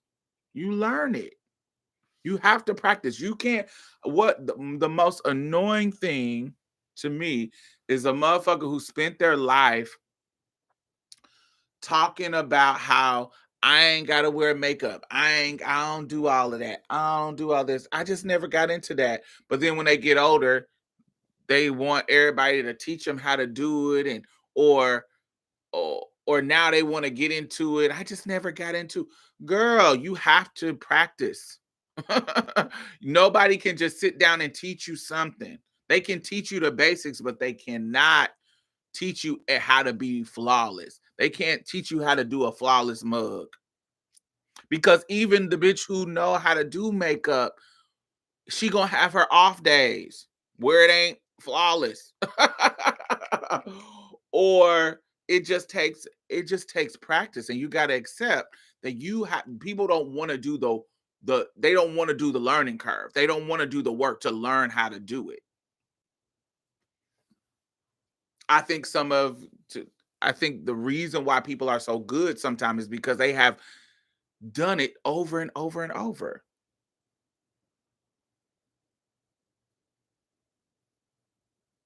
I telework. That has completely changed me. I have no reason to get dressed most days. I want a telework job now. I'm thinking about getting a telework job, but I haven't decided what kind of work that I want to do in regards to who like the org. But I would love to just have something I just sit and talk on the phone with people. I don't want to sell shit, but like a customer service job where I'm just uh like walking them through tech support like that. I would love to do that. That's just simple. Just to have a check coming in, an extra check. Um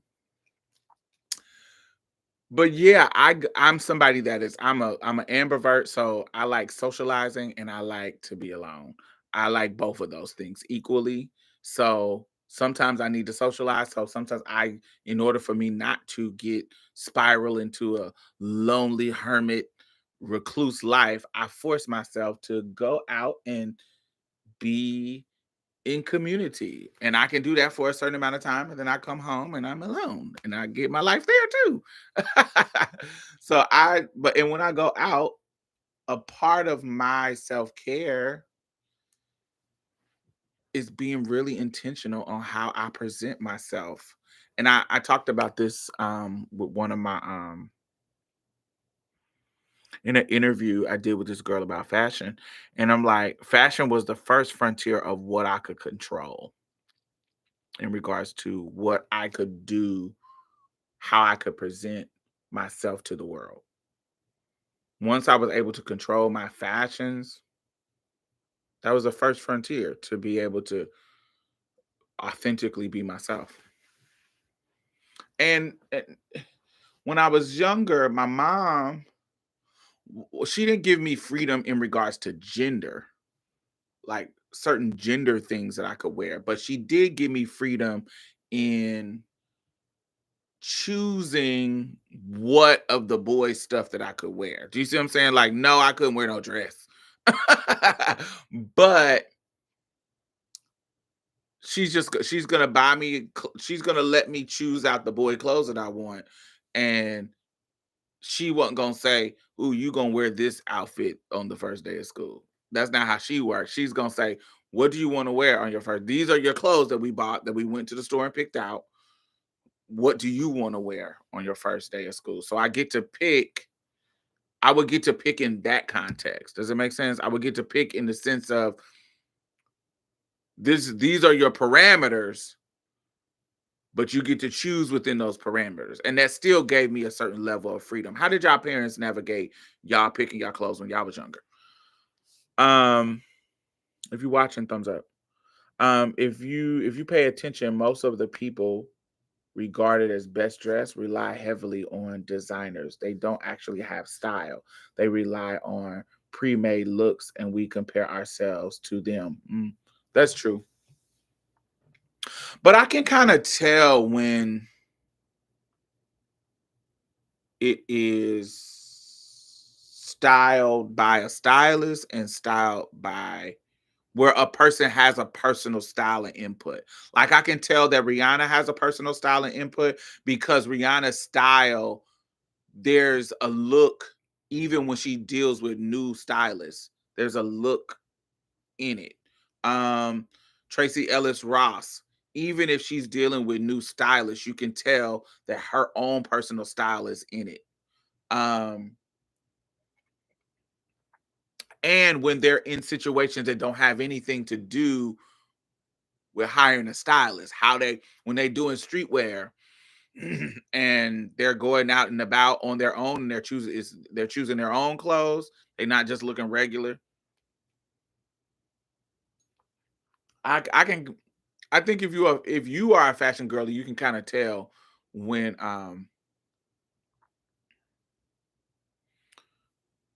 when somebody has their own vision. I love your eclectic style. It shows that you cultivated it over the years. Yes. Um and for me, my own personal style, yeah, it just it's I there's some looks that I want to try. That's the same thing with the hair and the makeup and shit. You got to try out shit to see what works for you. There's some styles that just doesn't work for me. This whole little I think there's this thing where these girls are wearing like these bigger small. It's like they're saying the millennials do tight on tight, like the tight up at the top and tight at the bottom. But now it's kind of you do the opposite, where if it's tight on top, if it's loose on top, you do tight on the bottom, or loose on the bottom, tight on top, or something like that. Anyway, in my mind, I feel like I have to try shit out to see what looks good and feels good on me. These big boxy ass shit, I don't like that shit. I'm a big girl with big ass titties, and I'm heavy up top, honey. So I can't. There's certain things that just don't look good on me. I think Cardi is an example of what I'm speaking of. She can dress her ass off, but nothing is original. Mm.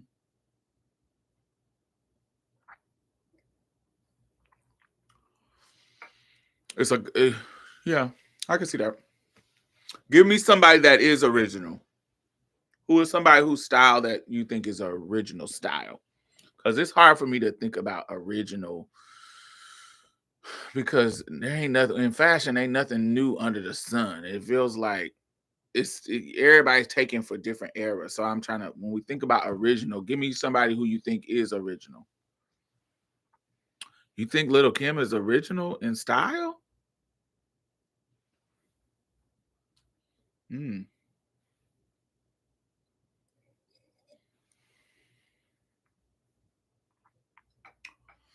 Hmm.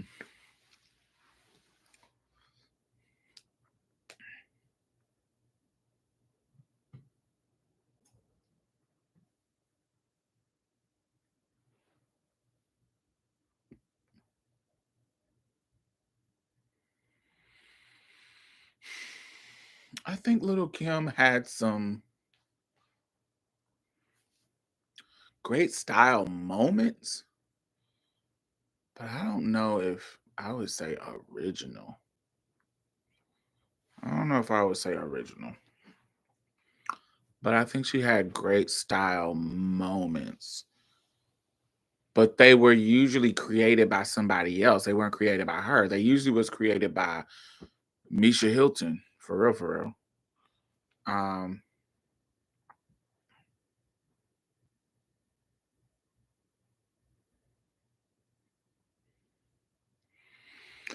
Totally unpopular hot take, but Mary J. Blige is more on the tacky side to me. Yeah, I totally disagree. I feel like Mary is, that's classic Misha Hilton. Clash of Misha, that kind of ghetto fabulous.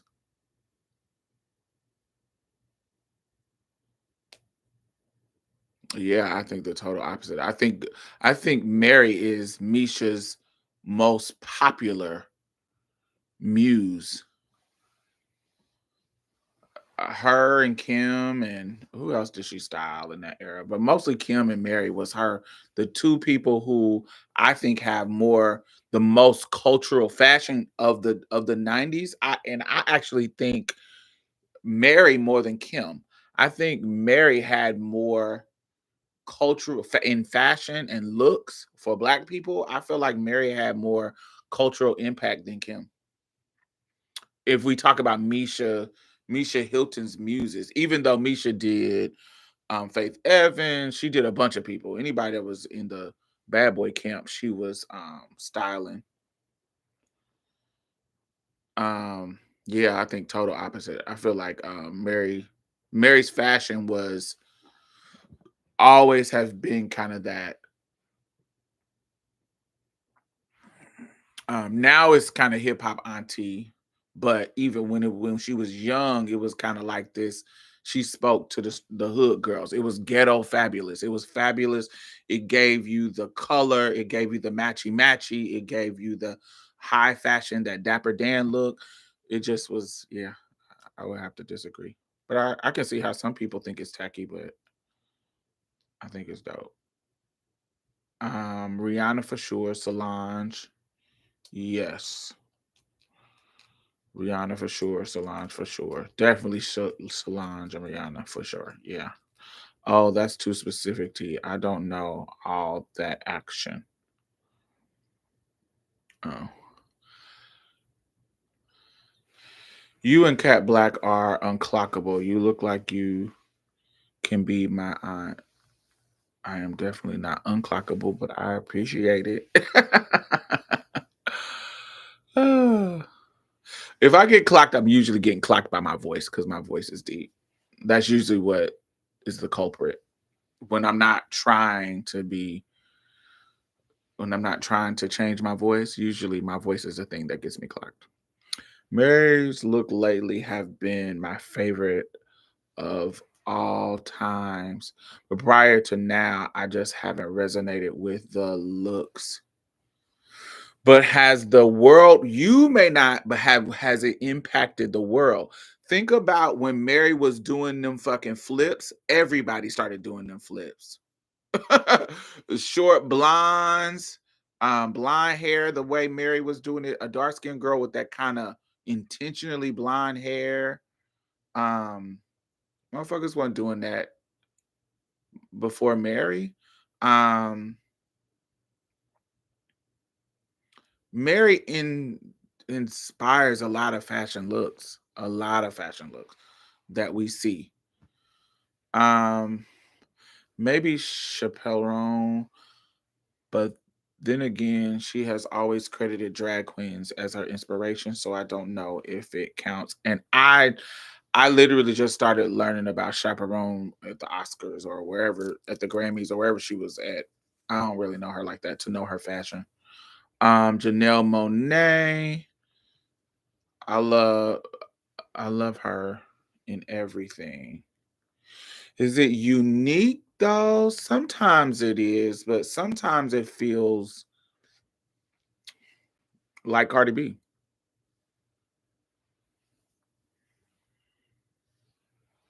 It's unique in the sense of its intention sometimes, but it's not unique in the sense of like when she was doing the black and white, and she was like her intention was to pay homage to the working class. Being a black girl dandy was unique, but the dandy look was not new. She was being a black girl dandy, but that wasn't new.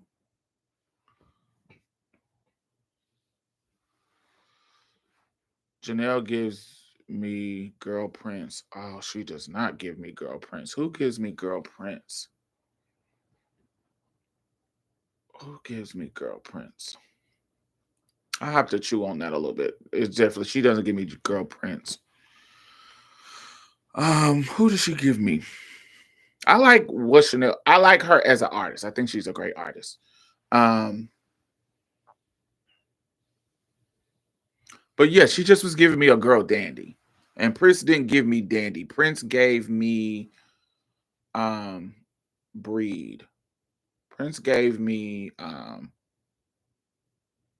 yeah, Prince didn't give me dandy.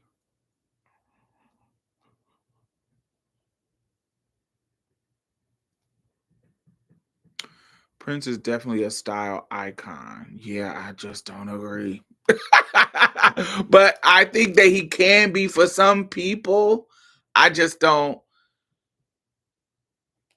I think there's a difference between having your own iconic style, your own, but I don't see Prince style translating to the layman. I don't see dudes like, oh, I am going to dress like Prince. I don't see the culture saying that. I don't see men and women saying, I want to do what Prince is doing in regards to the style, as opposed to like a Janet Jackson or a Madonna, uh, um, where they did something and the people started doing it. That's to me, that's a style icon where the way you dress, the way you have styled yourself made the people repeat it. Like you start to see people doing it. I don't think Prince was that. I think his style was iconic as an artist, but I don't think that he was like, oh, people in the world was like, oh, I want to dress like Prince. No, I don't think that that was it. Kaylani gives me Girl Prince. I don't follow Kaylani enough to know what her tea is. Aaliyah, yes, I think there were so many people that was coming to the salon saying, I want that Aaliyah swoop, I want that Aaliyah hair. Um, Tommy Hilfiger, trying to dress like her with Tommy Hilfiger. That kind of athleisure of the 90s. I think she was one of them people. But Mary J. Blige, too. Mary J. Blige in the 90s wearing the fitted baseball caps and the jersey with the boots. Everybody was doing that in the early 90s once that Real Love video came out. Um um um um um um, um Coco with her nails. People was getting long ass fucking nails like Coco. Um, T-Boz's hair. That chili bow T-Boz was doing that was really really common. I'm trying to think of style people who was styling shit, like who was making people want to run out and do it. That's to me what makes you a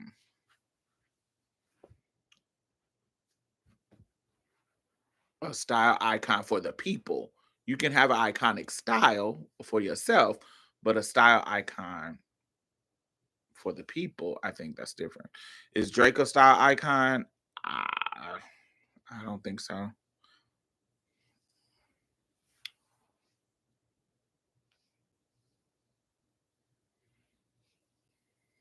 I do. I do think for the 2010s, I do think especially when it comes to makeup, there was a lot of people coming. I worked at Ulta and people were coming. I want this Kim Kardashian makeup.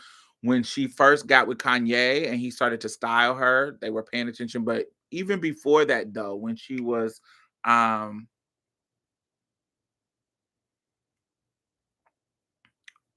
but especially with Kanye, there was something Kanye kind of elevated her in her style profile. But even before that, she would wear something and shit would sell out. I think in that 2010, it's gonna be Rihanna. Um,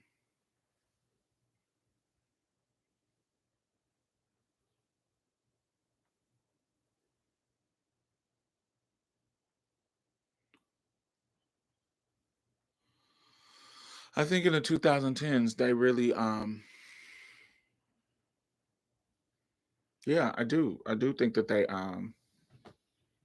Kim was an icon, a style icon at one point that was impactful to where people were like rushing.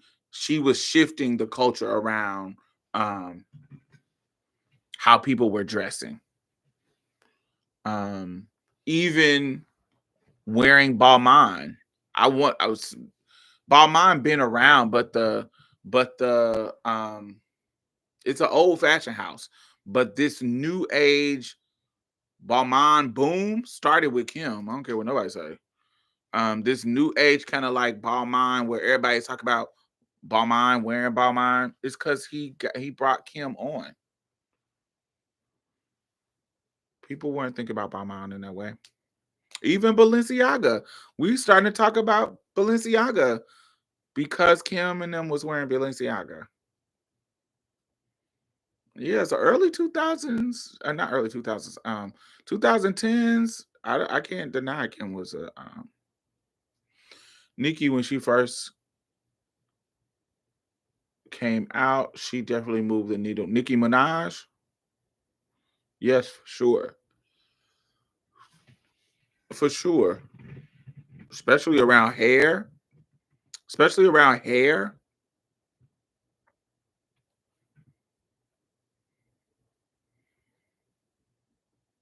She definitely brought the asymmetrical bob back.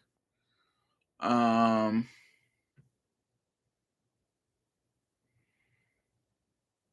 I'm trying to think of some fashion. Definitely around hair. Definitely feel around hair.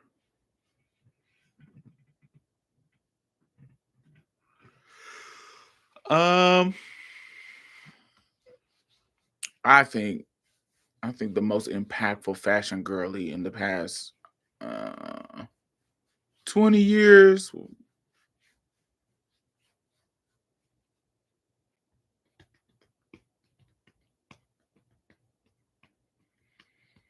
is Rihanna.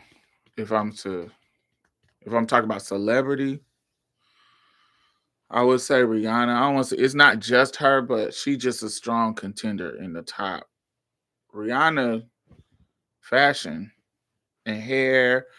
It's just a many moments that I seen how Rihanna's fashion kind of in when she did that haircut for Girls Gone Bad with that that bob because Nicki's was more bang and asymmetrical, but Rihanna's was the bob without the bang. Um any hair Rihanna got, motherfuckers was doing it. Clothes.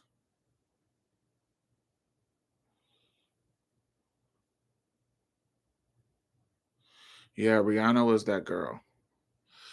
Her and Kim had body contrasts everywhere. Hmm. Yeah, her and Kim, Nicki Minaj and Kim Kardashian, definitely pop body contrasts for sure. Yeah, definitely for sure. Yeah, for sure, for sure. Yeah, I think. Hmm.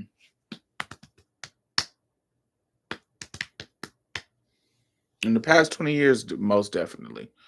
Um.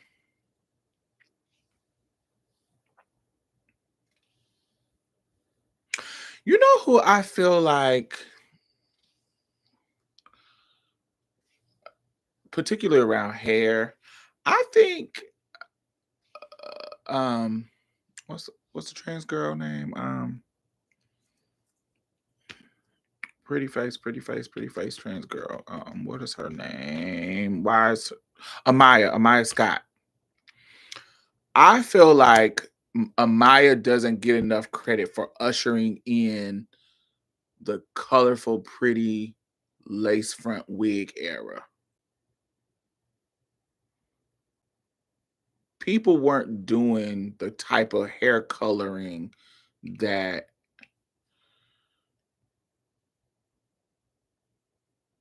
Amaya Scott did.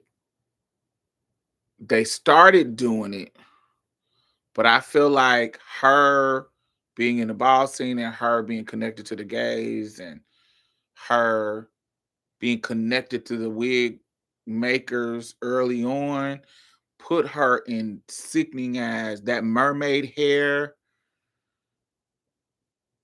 I that we started to see later on Nicki Minaj and Cardi B and other girlies.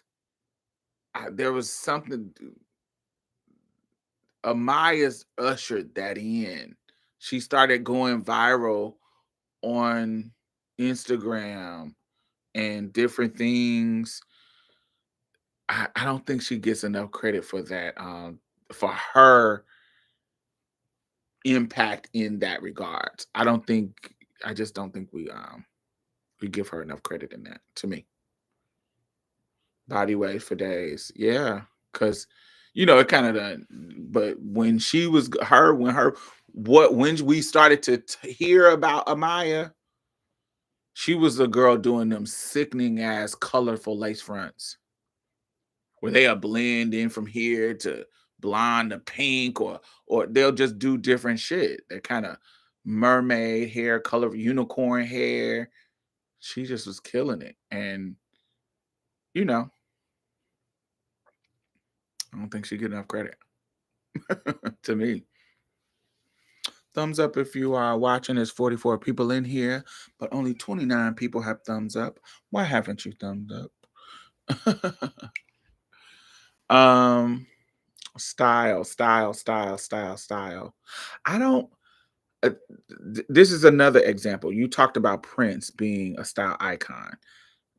I think that way about Beyonce too. I don't think that Beyonce is a style icon. Beyonce has a iconic style in her look.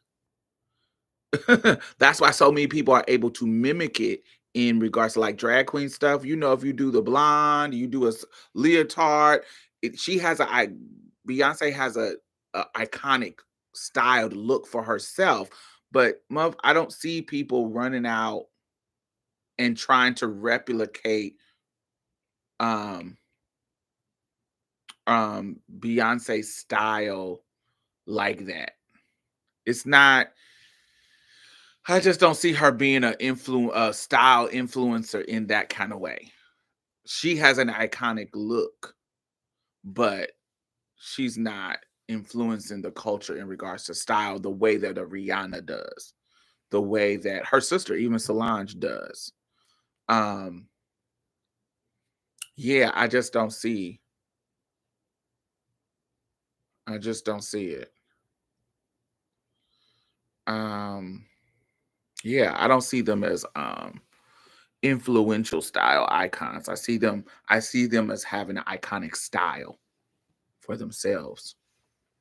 That's like, oh, that looks like Beyonce. Oh, everything that like drag queens play up. When you think about like Cher,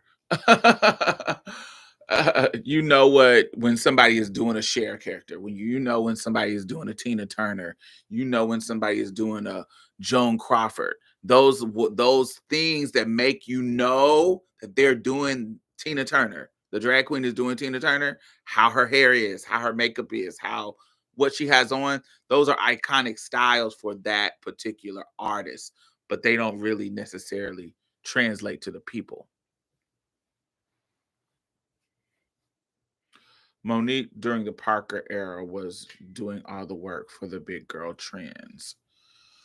Style icon for the big girls. Style icon for the big girls.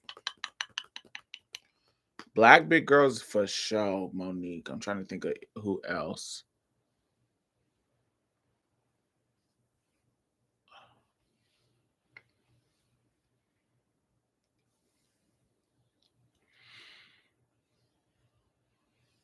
Hmm. No, B is not a fashion girly. Yeah. She looks great in her fashions, but she's not a standout fashion girly, even though she tries. um,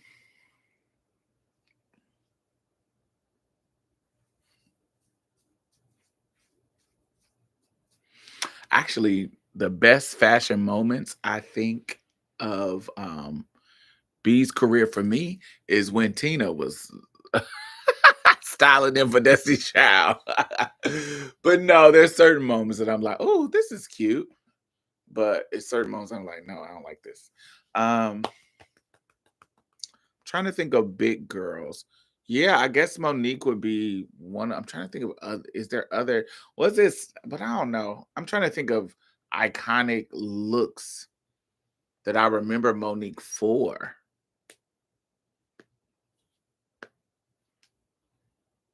Yeah, maybe not. I just know. And sometimes she just was there, just representation. Like, is it? Are you styled great, or you just finally we got some representation?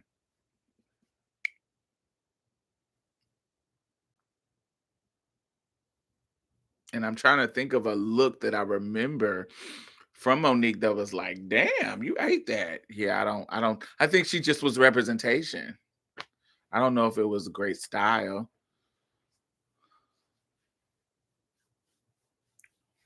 Let me see what Google says. Okay, Google. Okay, Google. Who are some plus size fashion icons?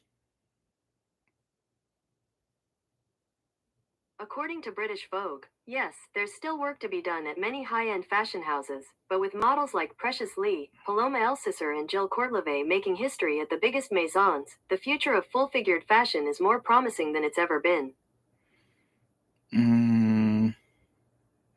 Those are new age people. Those are young new age people.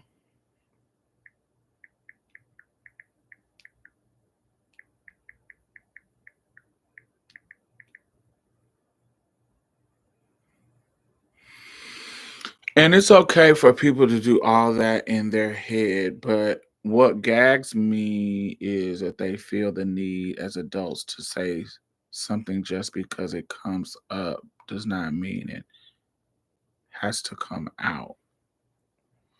They must be it must be something.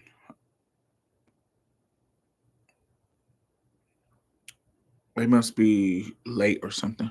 Delayed.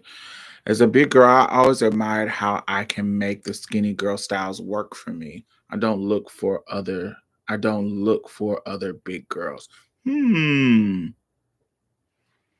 I think that's a good point. Baby, I looked up the style icons and I don't know none of these people. Kelly Brown, Nadia Abelasson, whatever you say her name, Rochelle Johnson, Candace Huffline. I don't know none of these people. Are these white people? I don't know none of these people, child.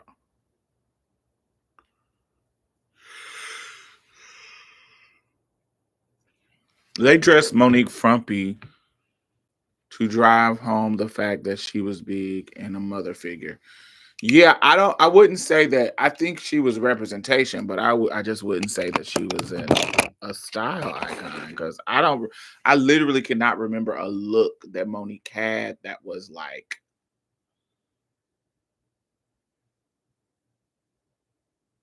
oh my god, this was a dope outfit. I really hated what she had on Queens of Comedy. I really hated it. Um I think I remember her in this beautiful gray dress on her TV show, that late night when she had that little late night talk show. My brain is going back to this beautiful dress where she had like a roller wrap and it was like this gray dress, and I just remember her looking cute in that. But it was just a simple like wrap dress, just a gray sparkly wrap dress. And that's wrap dresses are classic big titty. Not that she got big titties, but you get what I'm saying. It's a classic, um, something that people suggest big girls wear, a wrap dress. Um, because if it accentuates your breasts and your waist, and it kind of has that rouging to cover up your stomach. So classic wrap dress is classic, but it was beautiful. She looked good. I liked her hair, and I remember that. Because I'm even trying to think of when she hosted that kind of Flavor of Love spin-off. Remember she did like that school girls school charm school show. I don't even remember her being sickening on that. Um yeah, she wouldn't be an icon for me. But I can't think of one right now.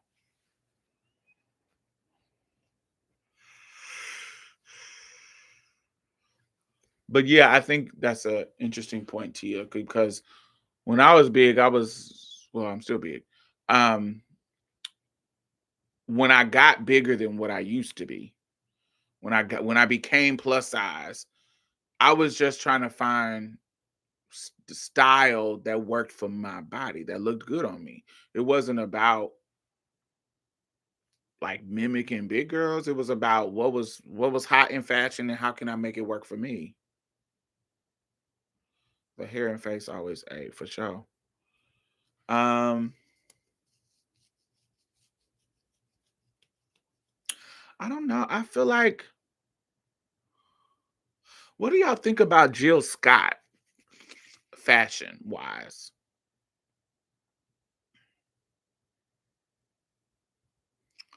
I feel like it was Jill Scott always had a fashion look about her that was kind of eclectic, and sometimes it's natural, sometimes it's straight. I like Jill Scott fashion wise. When I think of but when she was younger, was she plus size? Yeah, she had them big ass titties. Yeah, I think she was. I don't know. It's something about Jill Scott that I thought was fashion wise cute, because she gave you that kind of like that eclectic Afro, not Afrocentric, super Afrocentric, but that kind of neo soul kind of vibe, where sometimes she'll have the straight hair and sometimes she will be natural. She gonna have some braids. She gonna have some twists. She gonna I don't know. I think she was one. Um, yeah, I think Jill Scott was one. I like the way Nina Parker dresses. She would be a low key plus icon. Yeah, yeah. I like her clothes at her in her line, her clothing line that be at where does it be? Is it at Macy's? I be liking her clothes in regards to that. I don't be seeing her. I don't know what she dressed like all the time. I don't be paying attention like that. Um, you know who I like that how they be dressing? It's sometimes. Um, um, Bevy Smith. I always like how Bevy Smith dresses sometimes. I like Bevy Smith how she dresses sometimes.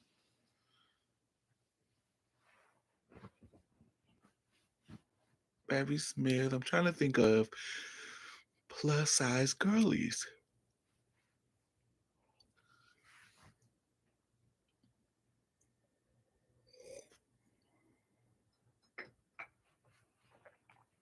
I got the most.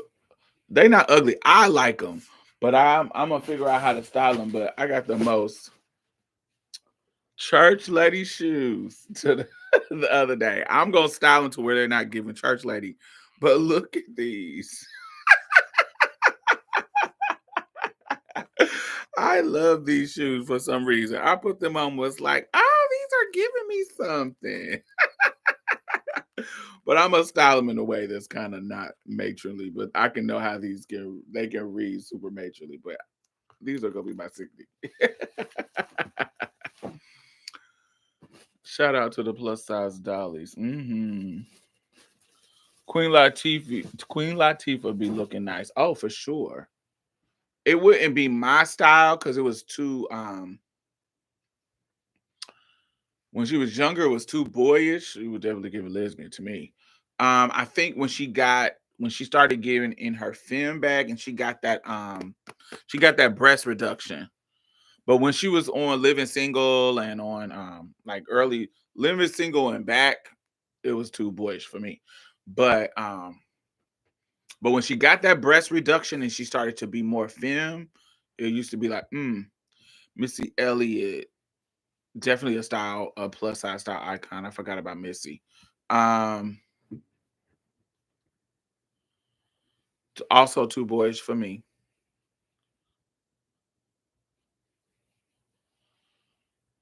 Um,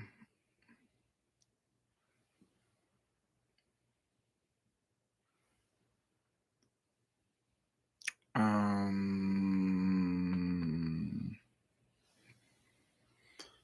yeah, Missy too baggy, too sweatsuit, too no, too for me, my personal taste.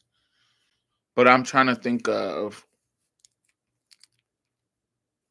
yeah, I don't know. I don't know. I can't think of any more people.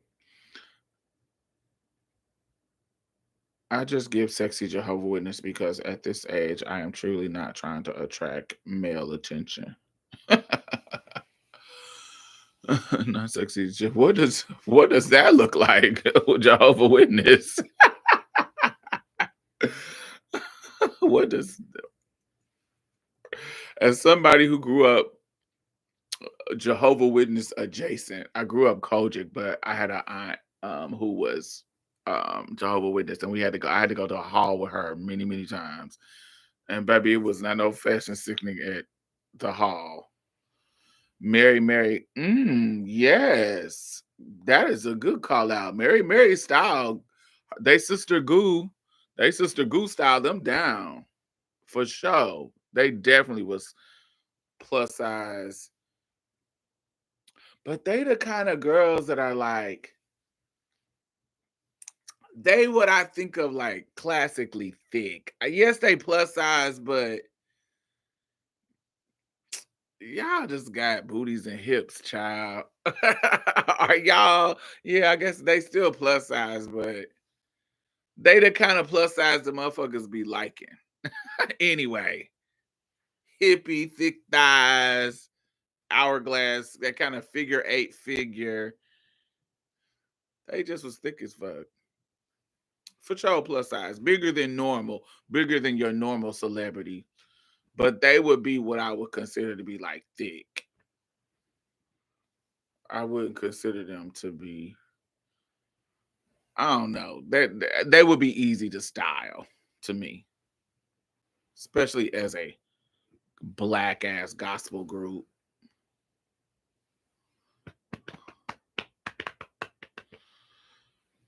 Do y'all like I don't know if y'all into gospel like that, but do y'all like Kiki Sheard's style? I do not. Long jeans with t-shirts.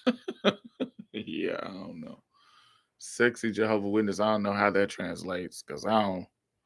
Was nothing sexy about them.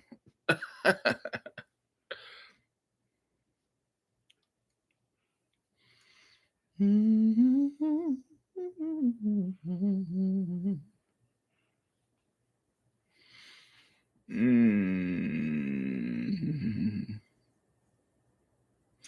So the Met Gala coming up in a few months is Black Dandy. And so what do y'all think about that theme? like that kind of the impact of the black dandy. There was this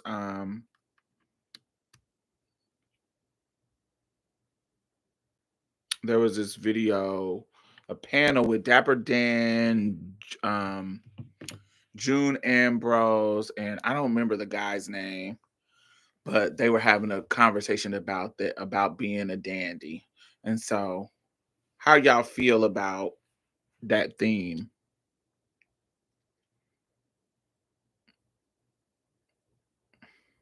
And while it's a masculinized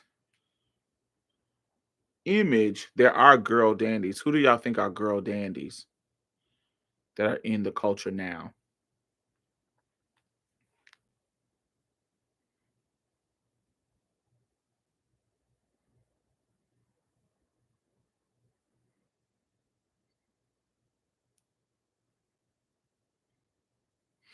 Hopefully the gear is not so literal.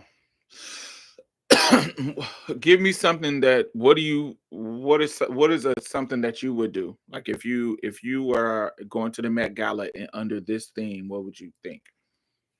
Do you think Janelle Monáe is a dandy now?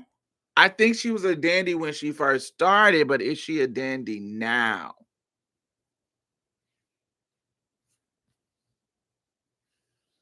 For sure, smack dab in the dandy. But is she a dandy now? And because she hasn't been that girl since Electric Lady. When she Electric Lady, she got into her feminine black and white bag. She wasn't giving dandy no more.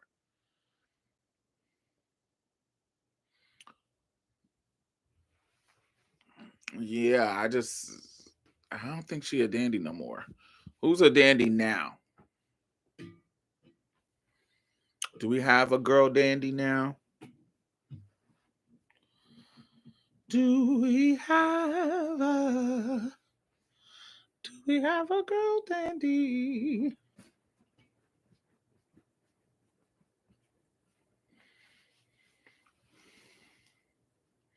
It's a skill.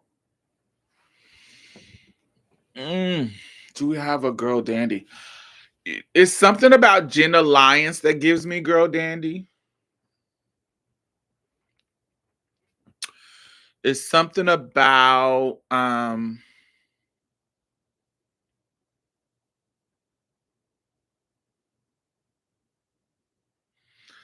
feel like Ambrose is a dandy for sure. I would think tailored haute couture. Amber Ruffin sometimes dabble in the female dandy look. Totally agree. Totally agree. Incoming calls are wonderful, outgoing, not so great. What are you talking about? I don't know what you're talking about. What? um, Tailored haute couture, yes. But how do you give homage?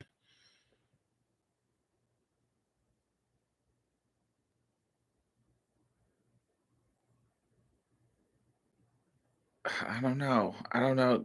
I think anybody that comes in menswear, they're gonna be like, "Oh, it's so literal." But Black Dandy, there's a level of that's what it's about. There's a classic dandies is gonna be like a Andre Leon Talley. Um, yeah, I would come. Um, if I was a queer person, I would do a Gladys Bentley look, one of her classic looks, a very tailored Gladys Bentley. I would do Moms Mabley. Moms Mabley was a dandy in her real life, not Moms Mabley that's on stage, but the person who plays the character, the comedian. When she was off stage, she was very bull dagger dandy. A bull dagger dandy. Um,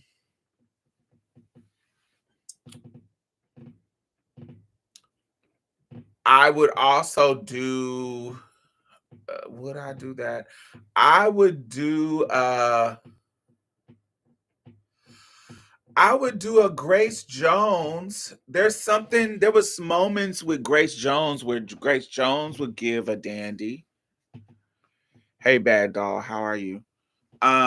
Grace Jones, I would give a.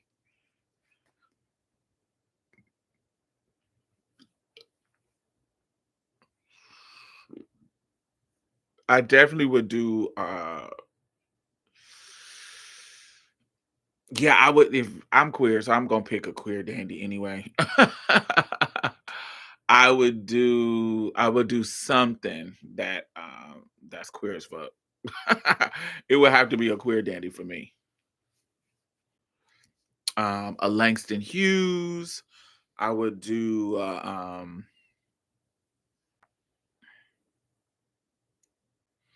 yeah. It would have to be somebody queer for sure.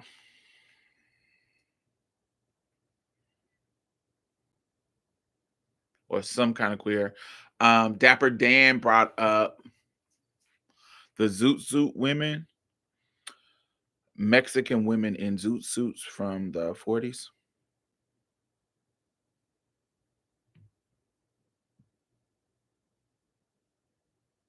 Yeah. There was like Mexican women doing these kind of dandy looks in the 40s. I might play with that. Do you see what I'm saying? That's so cute.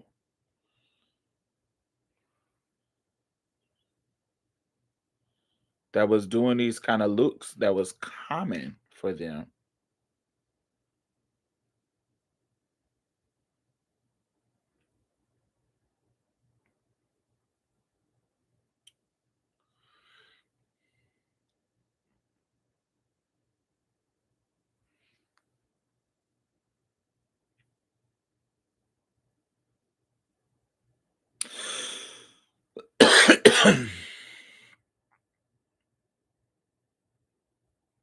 Pharrell Williams, CeeLo. Mm,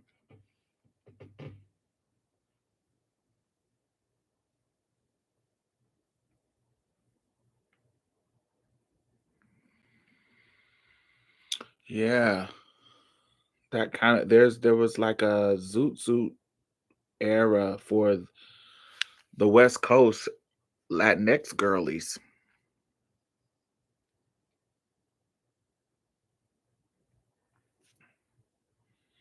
That's something to explore. It would have to be some kind of film thing. Oh, look at this one. Classic, baby.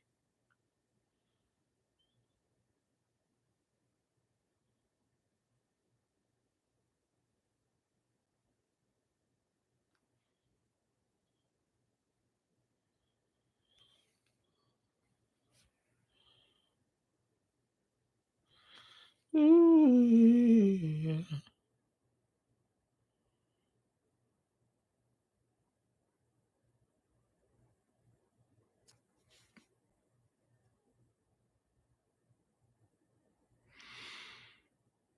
I can't pronounce this word. It's Pachucas.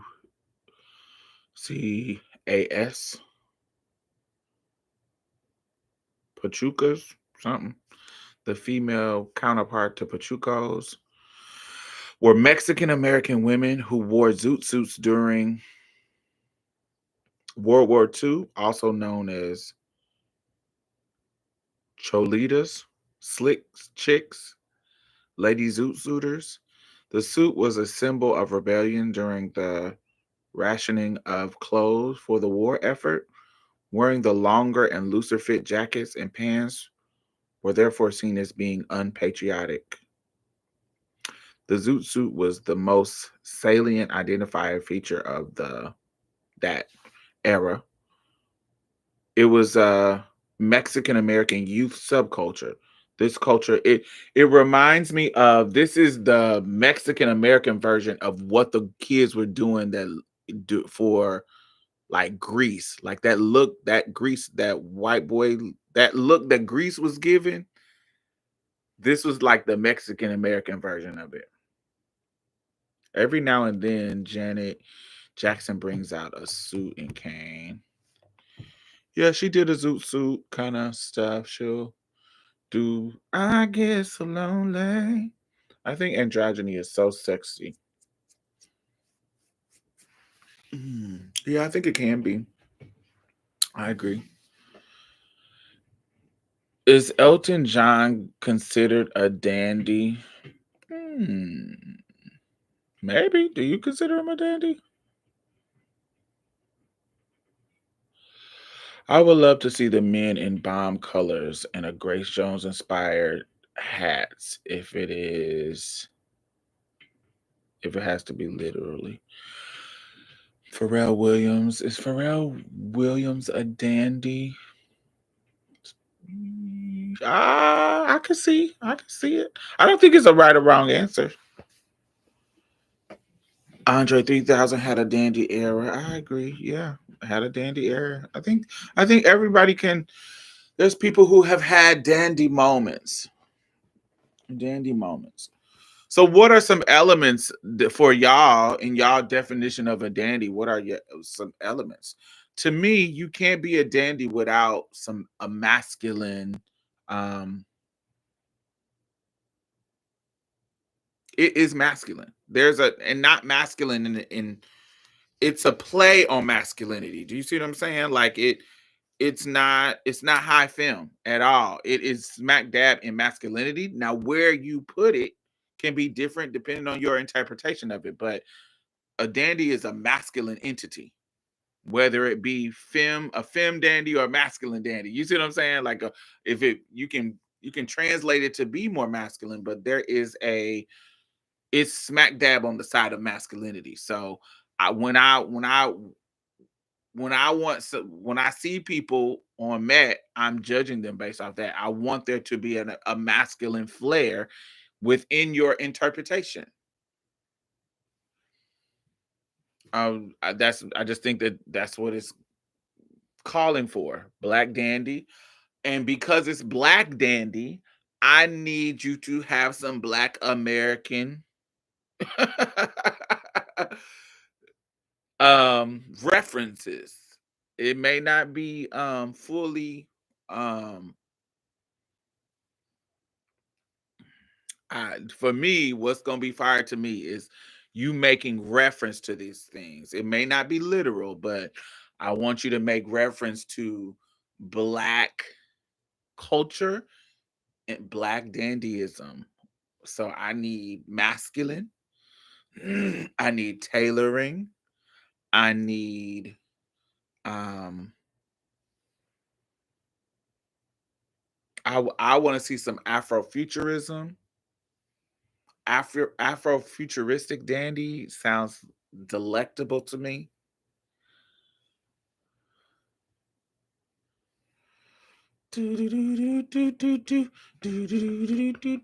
As Marie Livingston, for example.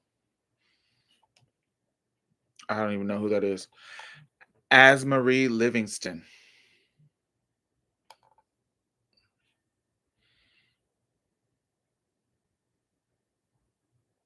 As Marie Livingston. She's a young girl. Um, why is it not showing me her looks? How she looks?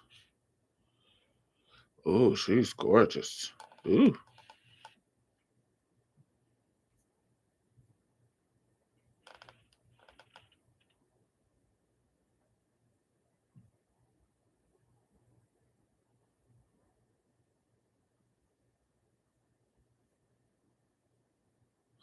Yeah, I like her better when she is like a boy.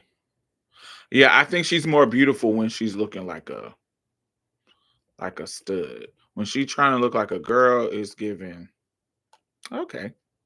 But when she's giving stud bra, baby, it's giving something. Yeah, when she's giving that, that is yummy.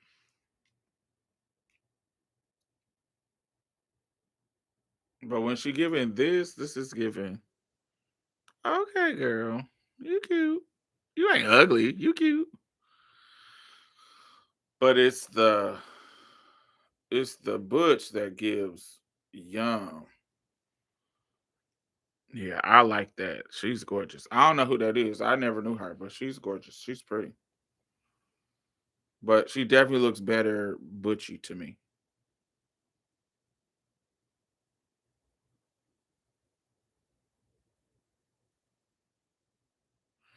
She was on American Next Top Model.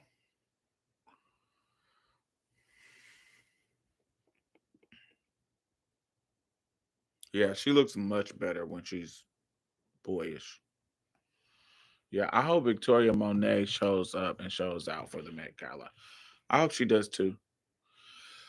We were talking about androgynous people not being a dandy. Oh, yeah, I like when. Uh, yeah, I think some people do that look good. You know who gives that look? I like that Asian model for I don't know, is it early 2000s? Was it 90s? I don't know. She's an Asian model. Her fame came with Calvin Klein. Classic Asian model from Calvin Klein photo shoots.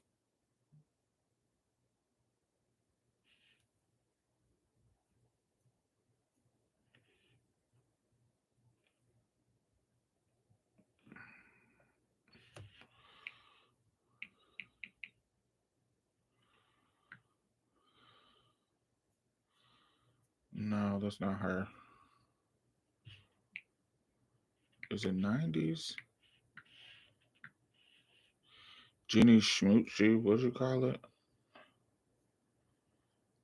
I think she dated Madonna. I think she dated Madonna's Asian ex-girlfriend. Yeah, you're right. Jenny Shamuzu, whatever it is.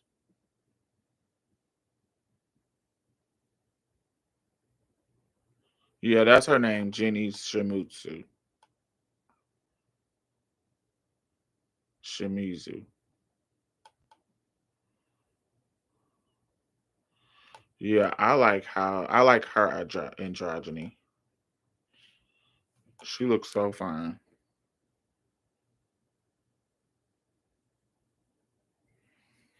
Aaliyah was dandyish. I wouldn't consider Aaliyah dandyish.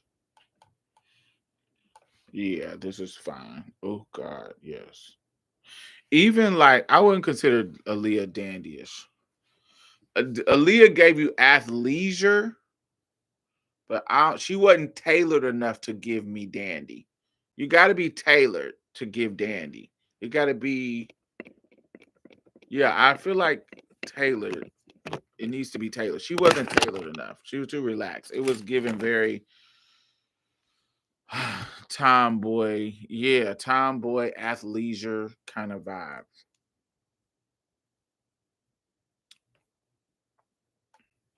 Yeah, she was. Even we talk about androgynous now. What was old girl name? She was sickening. I just Shanae O'Connor in the 80s.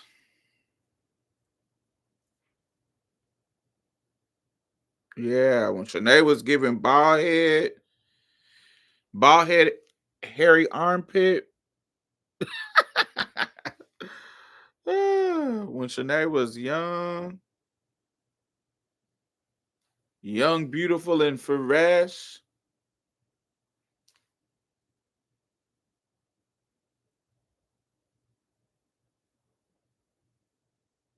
But then also in my mind, is it androgynous or is it just bald? But I guess that does make it androgynous because her mug was sitting. Her mug was sitting. It was undeniably feminine, but the bald just kind of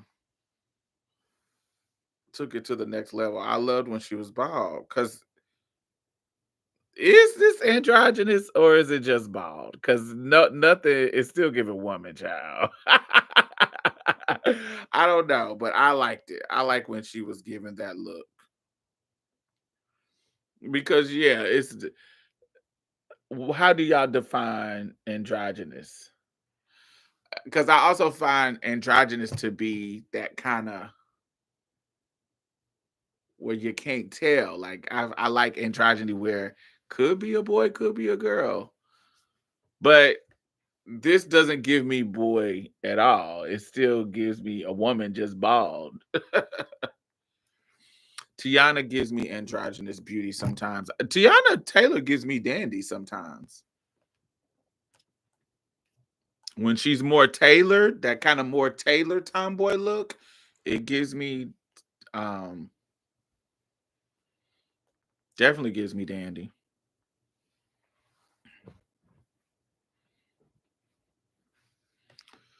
I actually can't wait to see what she that's who I'm excited about seeing how they interpret how she interprets dandy.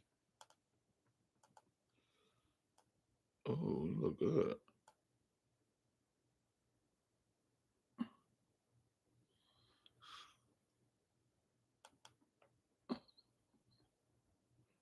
Yeah, how she interprets dandy. Who else?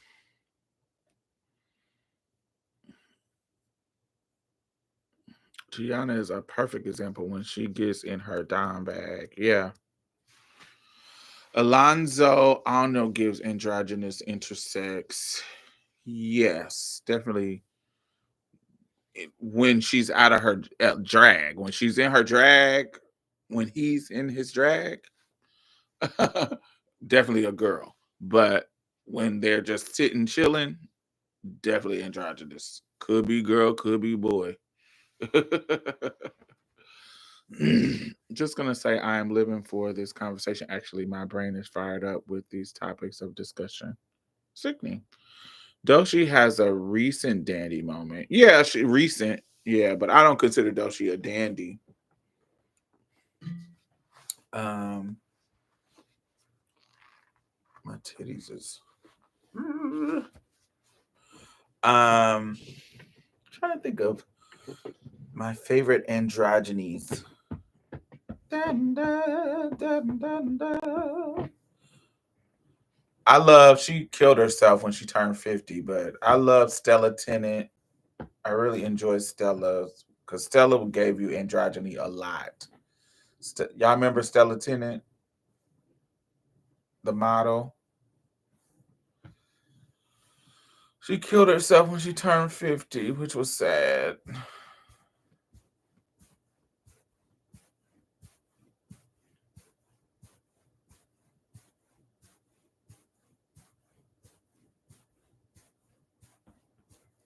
Mm.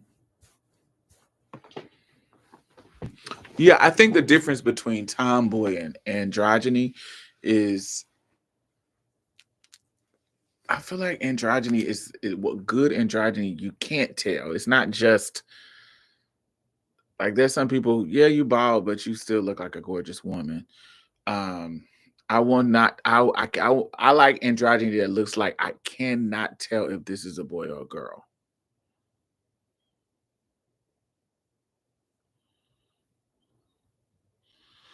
I can't wait to see Coleman Domingo's look. But I think that also go back to what you said earlier, Tia.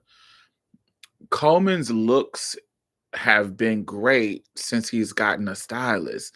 Prior to that, he wasn't looking like shit. He wasn't looking like that. I think the first time that I saw him where I was like, oh my God, you eating. Coleman Domingo in the powder blue and gold.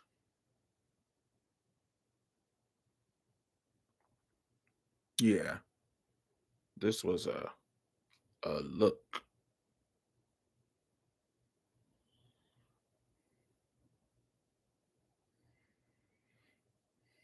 This look, ooh, I love that.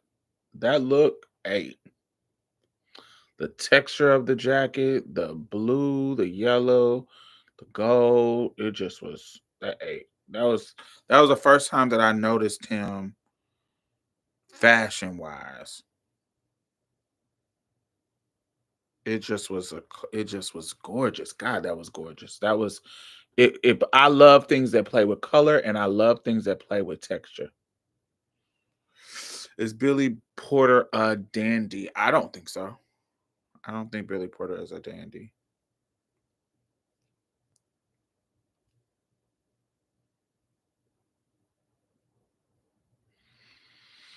I think Willow and Jaden both do androgyny well.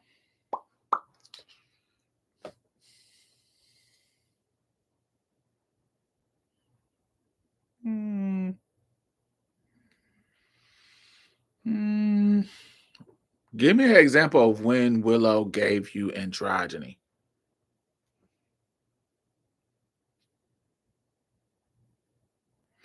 Willow Smith fashion. It goes. It kind of what I just was talking about. Is it androgynous or is she just bald?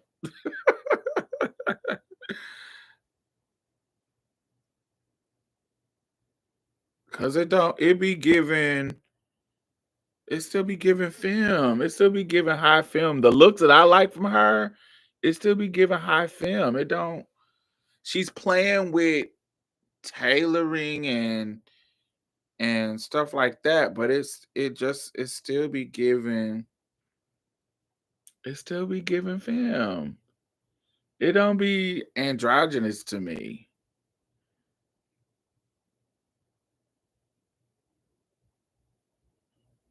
Even like the other day when she went to the yeah, it still give girl.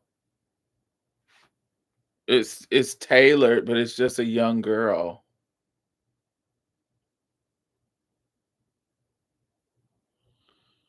Do you see what I'm saying? It looks good.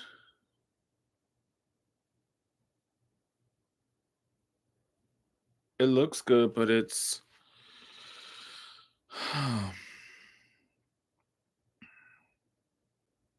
yeah, it gives black woman. I don't know. It just gives it's still film. It don't give me trying to think of you see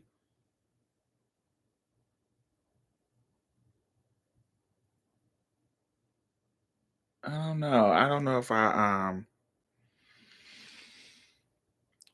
I always be getting um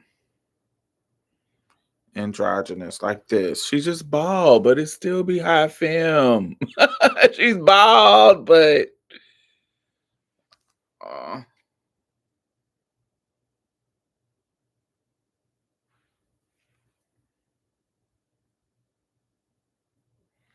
it still be a girl, honey.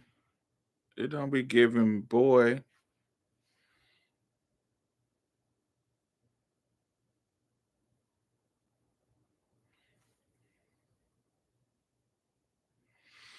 Willow Smith at the Grammys. Yeah, definitely high film.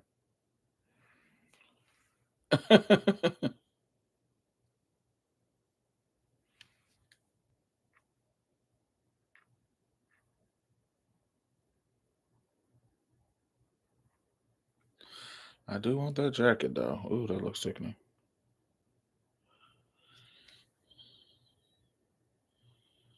Yeah, I don't know. It don't give me enough. It don't give me enough boy. It still be getting. It still be giving girl.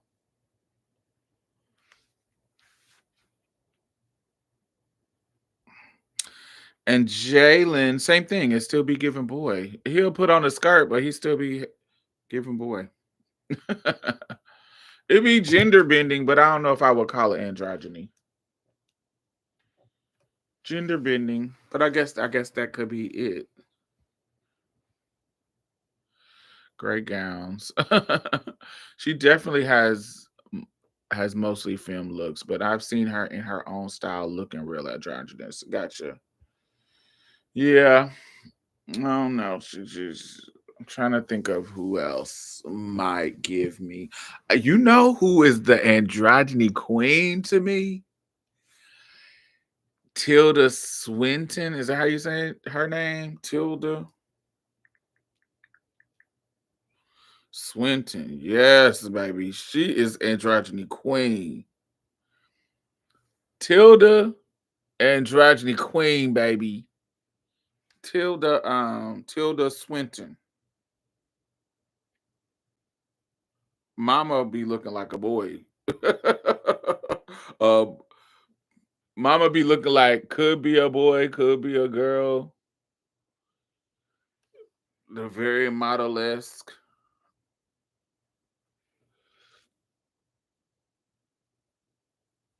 Yeah, she is one of my style icons. I love Tilda.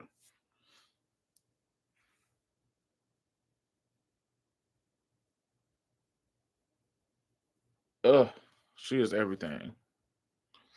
I love Tilda.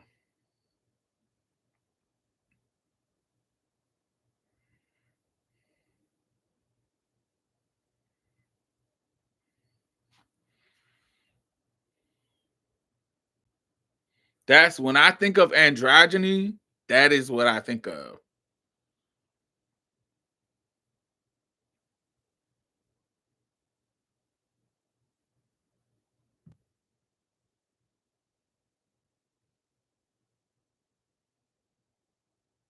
Baby, she be sickening. Oh gosh, she be sickening.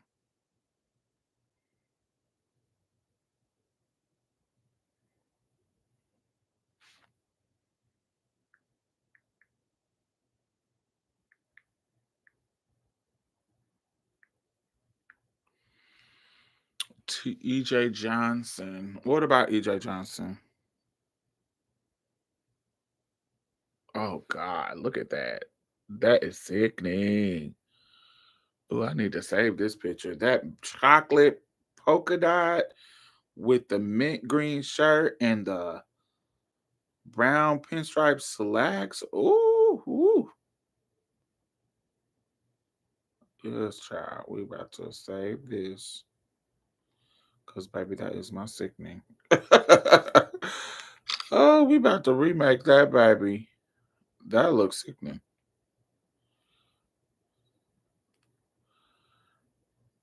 Oh, yes, ma'am.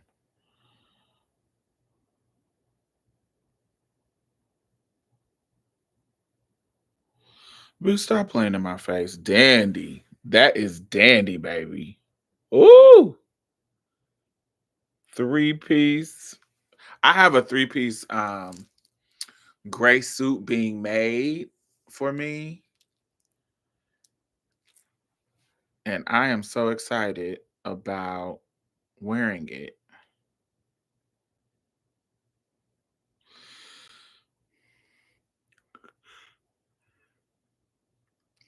Yeah, she's a dandy. I think Michael Jackson gave androgynous during his bad era. Did he? Michael Jackson bad era.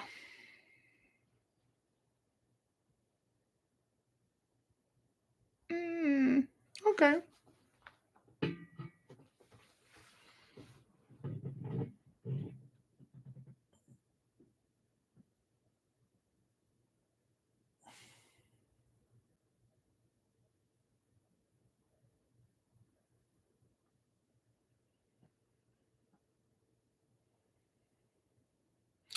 I feel like he gave androgyny when he was giving his in his "You Are Not Alone" era with that bob, with that white boy. I call it the white boy bob.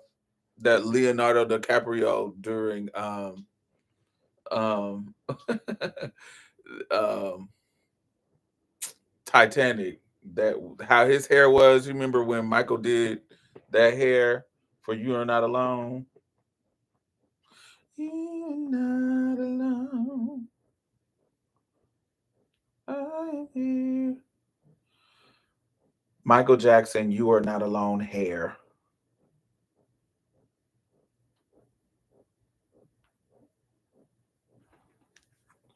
Don't fall apart. Always say the What about David Bowie? I felt like David Bowie was gender bending, but I just didn't get androgynous.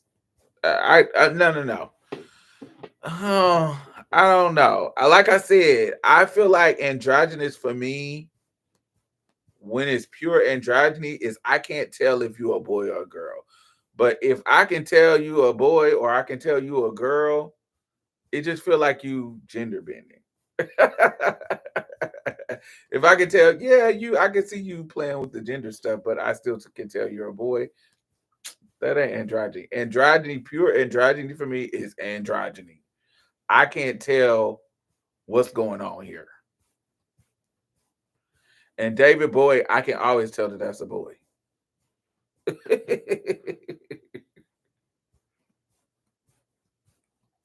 But I can see how, for some people, definition of androgyny is just kind of playing around with the theme of it.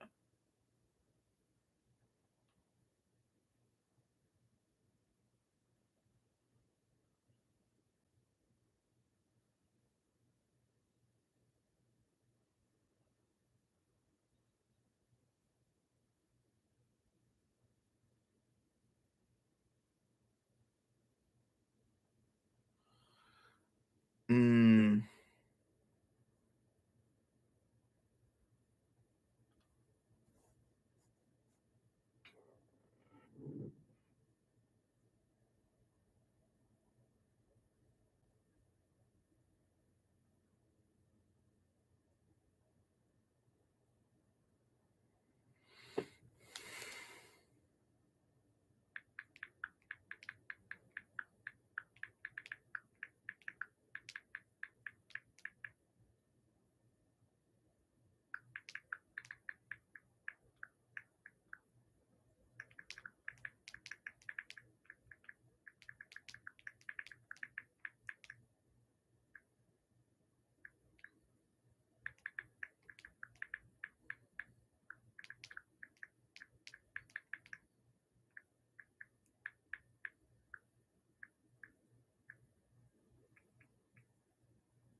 what about Prince? We already talked about Prince. I felt he's very gender bender. Very gender bender. There was a what is it called? What did they call it? There was an era where dudes were doing that feminine, that gender soft feminine thing, like that when it's called breed. I think they called it something. What did he called it? What did he call it? What's his name? L.A. Reid called it breed. Um, but where like when Babyface first came out, they were doing the slick backs. There was something about that Midwest era of dudes. They were trying to do that Prince thing. Prince was doing it in a different way though, but it was popular to do that kind of Prince look. That's why it was kind of a throwback to they wasn't going as intense as Prince, but they were trying to throw back to that kind of Temptations conk era.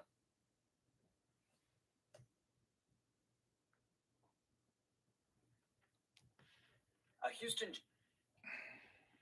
Yeah.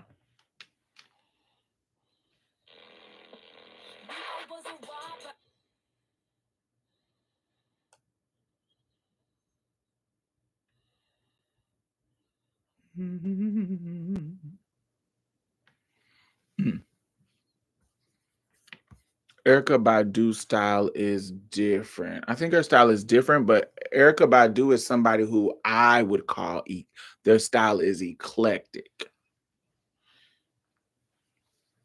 That I consider hers to be eclectic. Eclectic to me, when I say somebody's style is eclectic, it's like You look at some shit that they have that you like, what? Where the fuck did you get that? Where did you get that from? Like, she'll just have on something that you like. Who made that? That had to be custom for you, because ain't just that shit ain't just out here. Like when she had them shoes that had that little furry um Erica Badu foxtail shoes. Yeah, these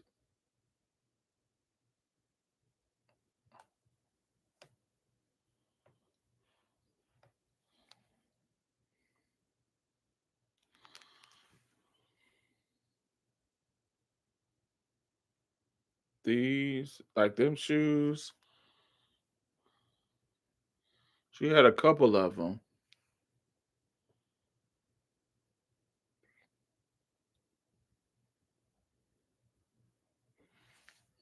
Then I remember she had that kind of big. She just would have some shit on that you like, bitch, how where the fuck did you get them? Where did you find them? Like what? Like that. Let me see. Go. Erica Badu, Silver Hat, Tamara Hall. Was that when she? No, she didn't wear the silver hat. She had a silver hat. Yeah, this hat. Like, where the fuck you get this hat from? This fucking silver, fucking Quaker Oats ass fucking hat. That hat is sickening. Do y'all see that? That is big.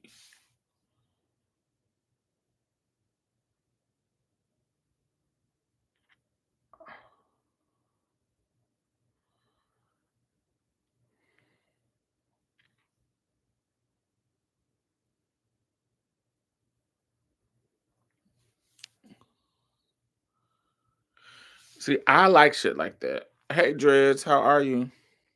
You late. I like unique shit like that.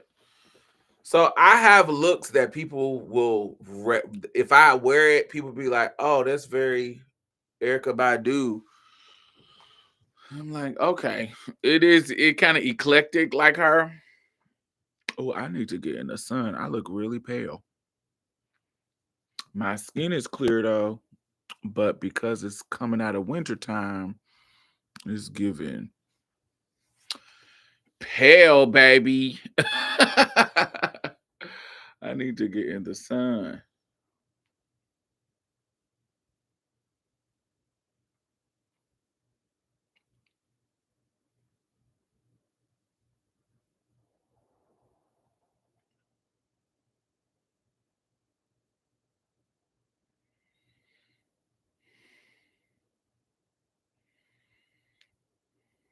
Look like this. Look at this ring.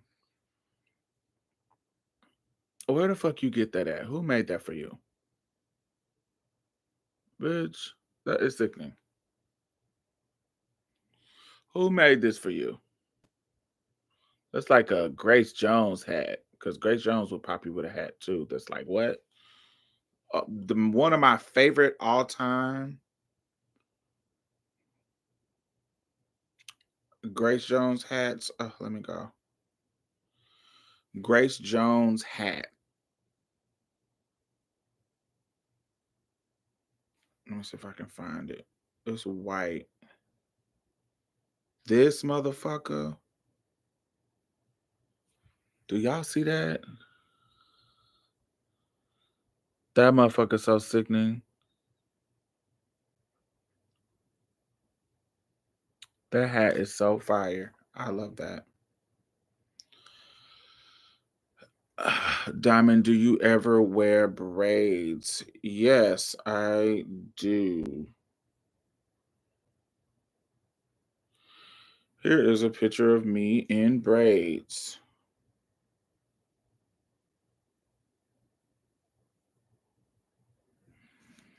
I haven't worn braids in a long time because braids was making my hair fall out.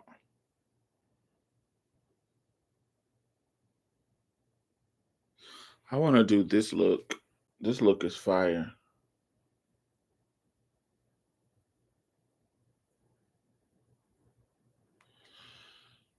Erica Badu's white hair is something that she got from Home Depot. And that's eclectic. I love that. But yeah, I want to get these big ass earrings. I want to do this look. This look is fire. Oh.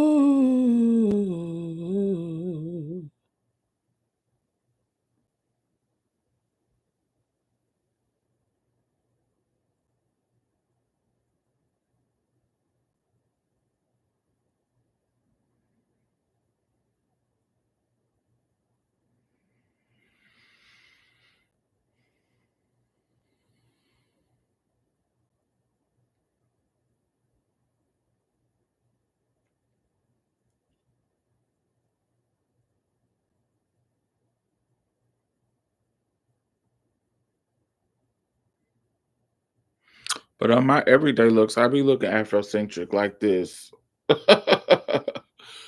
Jean jacket, dress, all that kind of stuff. Trying to think of other pictures where I have. I like color. I like to do 3 colors. I love when yeah, I love when I do like 3 colors. So the 3 colors in here is yellow, green, and blue. I love popsicle color. It's my favorite to do. My bag, I made that. That's my crochet bag. If y'all see it, I made that bag. I love boots.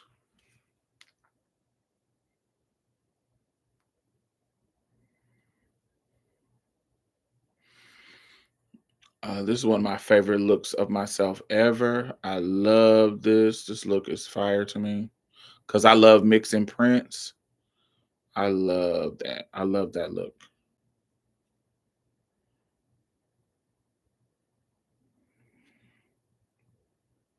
This is just a fire. I just love this look. This look is fucking. This is so me.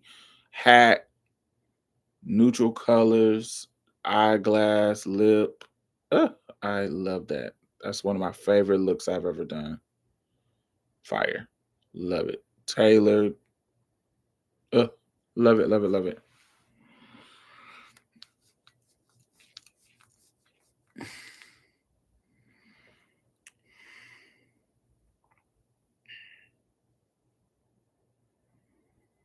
Trying to find me some pictures with some braids. I haven't done braids in a long time. Long time.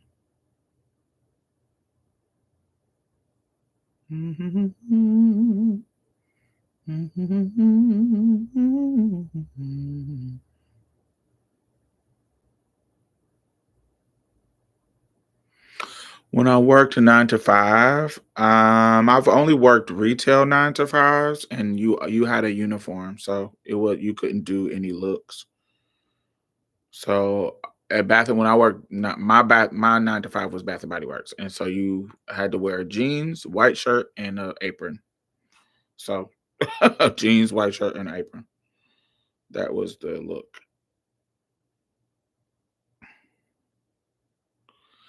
I love this. This was fire. Blue, green, and brown, and a pop of red with the glasses. But I love mixing prints, and I love color. Give me a hat, some color. Woo! I love this is one of my favorite looks too. Love it, love it, love it, love it, love it. Mm.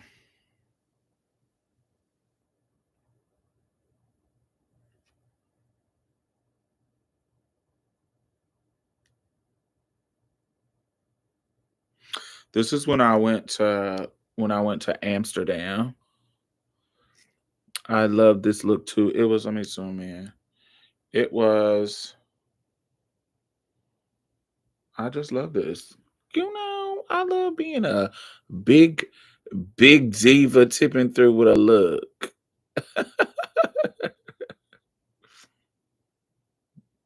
That was the biggest I had ever been, but I'm gonna put that shit on. It's gonna be expensive. me think. Let me think. Let me think.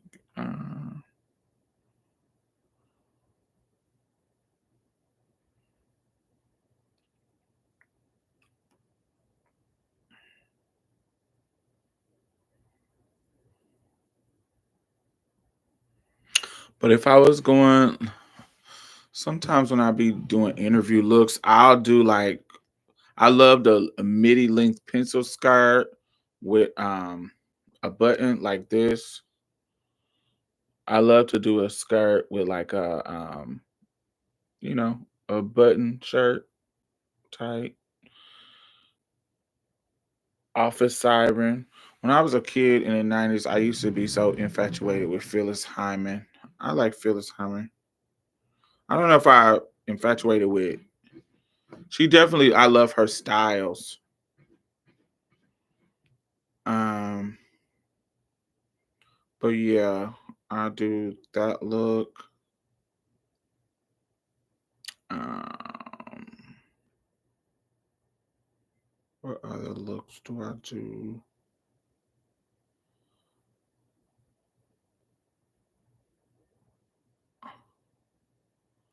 This was at the latex ball when I was I think this is 2013. That was my very first luxury bag. That was my very first Louis Vuitton.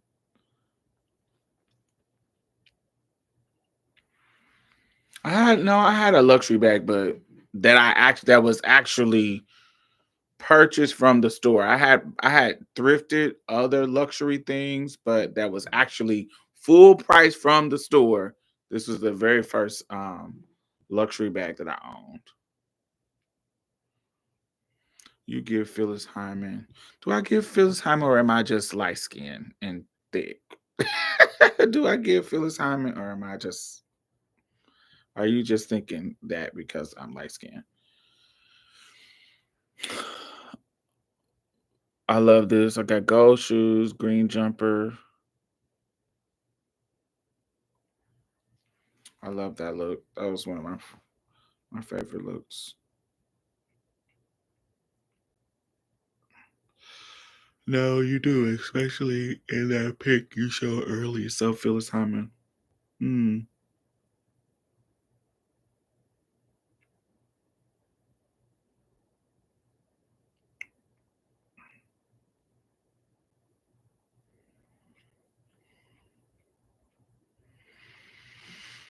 Oh, I'm okay with it. I think Phyllis is dope. I like Phyllis. She's dope, but I don't think we look alike though. Let me show you somebody that look like Phyllis Hyman. Her style is not Phyllis Hyman, but her face I think looks like Phyllis Hyman.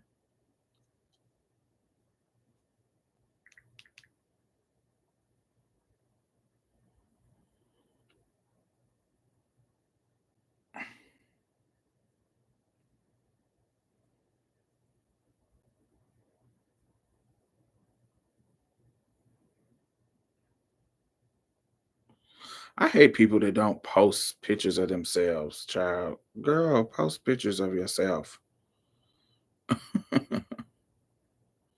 This is my homegirl Jade. She gives me Phyllis Hyman.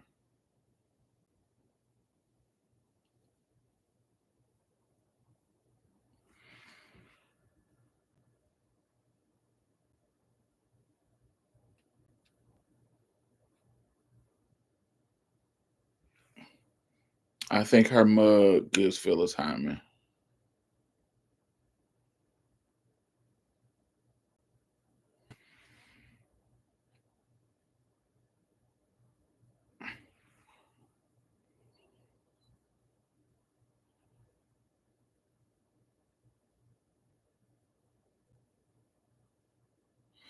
Phyllis Hyman down to me.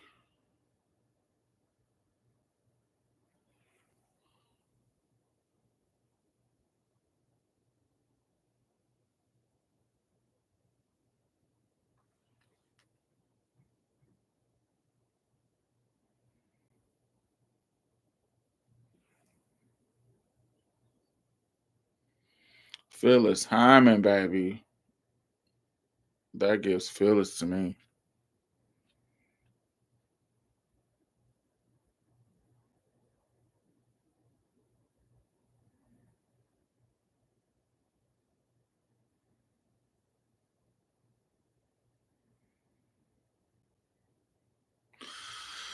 But yes. Mm.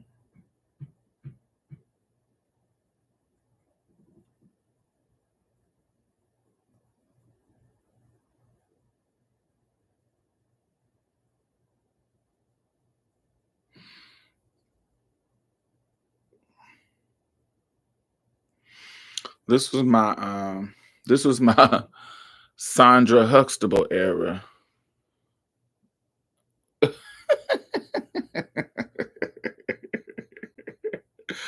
It was giving Sandra Huxtable, baby.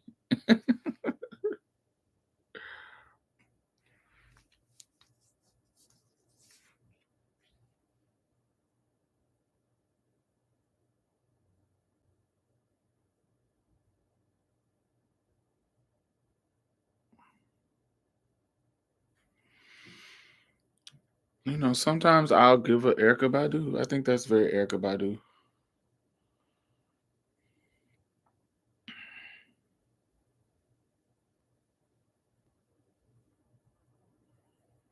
Yes.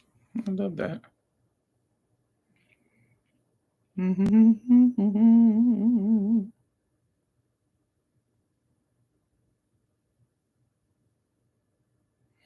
And then I'll give Granny Chic, where I'm literally dressed like a grandma. n- English cottage core grandma. But I love to be dressed like that. English cottage core, baby. Do do do do do.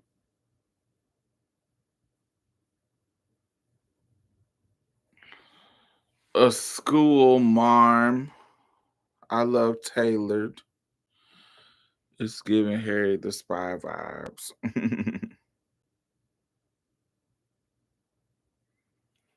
And then I'll give you something unique like this, where it's giving you the honey Fendi glasses, print color tennis shoes. I love this look. This is one of my favorite fashion looks too. I love that. There's other this whole little shoot I did. I did this in a hotel room. I love this little shoot. This little shoot is fire.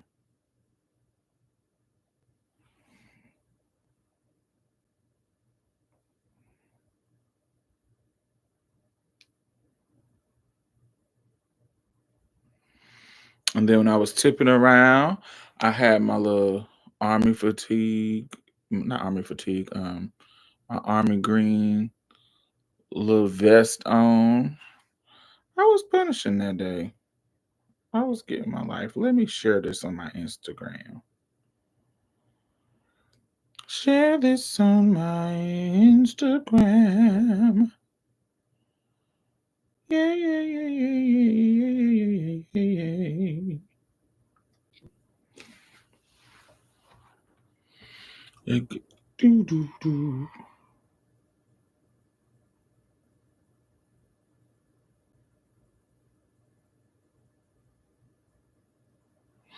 What song should I add to that? Mm.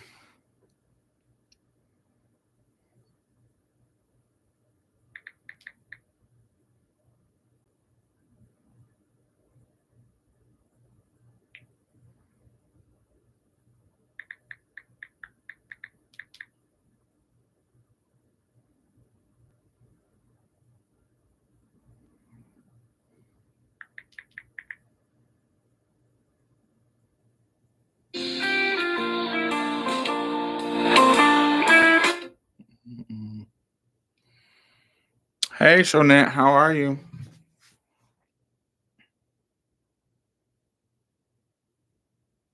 Mm-mm.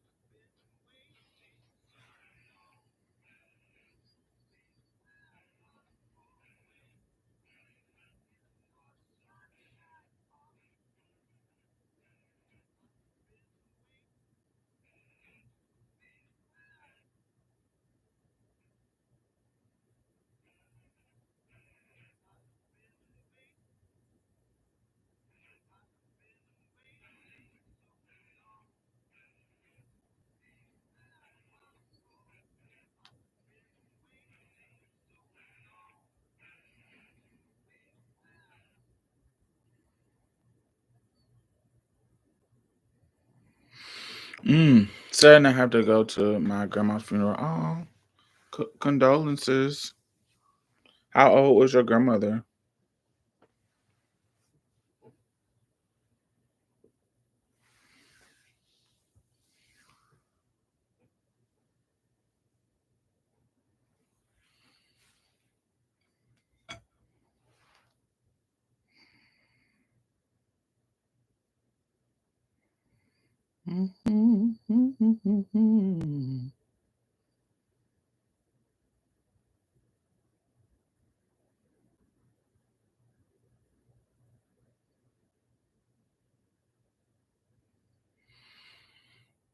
Oh, she had a good run now.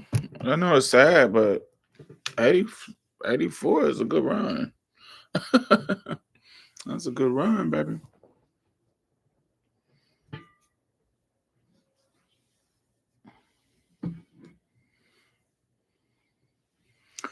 You know who made me think about getting old differently? Cicely Tyson. I remember she had did this interview, and in her book, she was talking about how, you know, when you get older, all the key players in your life, when you get up in them ages, they're dead. And so nobody around you is nobody is alive to make reference to your life back then, because most folks is dead. So all the people that you know now are young people who didn't live through what you went through, who don't have any of the references, who don't have any of the historical context that you have. And so you up here at 96 years old. Most people did not live to that. So they gone. And so it's kind of, I don't know how happy about that I would be. Like if you live in everybody gone, all your people, all your friends, all your family, you done outlived all of them. I'm not saying I would be like, oh, I want to kill myself, but I don't know how happy I would be about that. That would be kind of a sad thing. But her point was you got to make sure you're making friends along the way, authentic friends along the way. It don't be just the same friends. So when people was like, no new friends, is get to a point where, baby, you gotta make some new friends, honey, because if you keep getting older and older and older, your old friends gonna die. So you got to make new, authentic friendships along the way. But I thought it was very sad because nobody was. You can't. There's nobody to share that kind of. I feel like that at 46. I don't feel like all my friends are still, not all of them, but I haven't lost a lot of people. Definitely not a lot of people that was like close to me. I still have my friends. Most of my friends are still alive. The closest person to me that passed away that on a friend level was Brandon. Um, and closest family level was my mom. Um,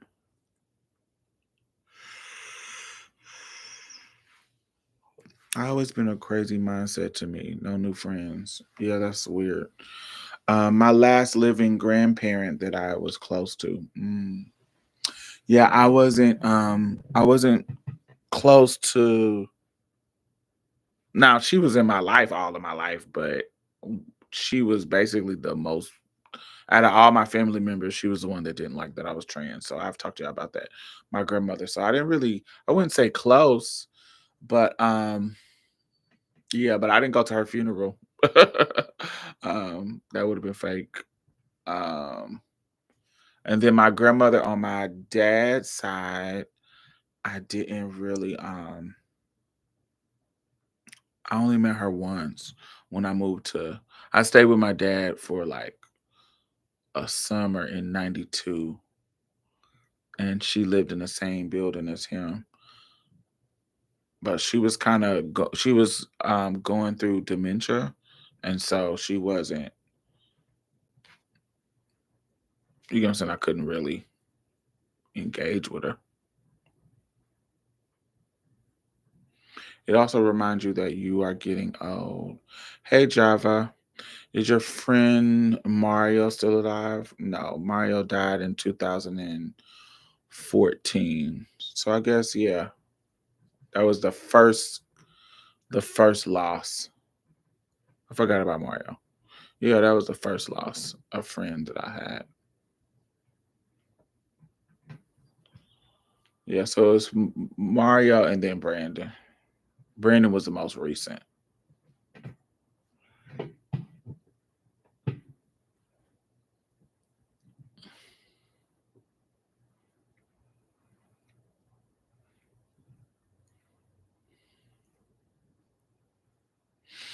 I think the Mario loss felt it was sad because when I was at the funeral, but I feel like I didn't feel the Mario loss.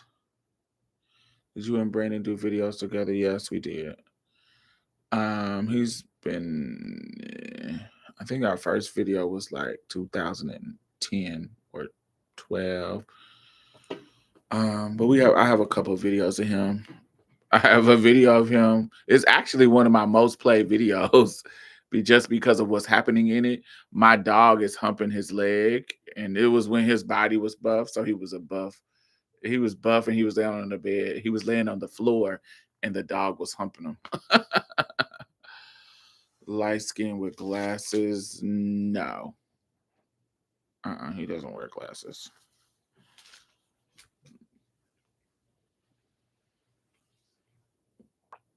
He also was in when I reviewed Pose for the very first time, the first season of Pose. He was on the podcast reviewing Pose with me.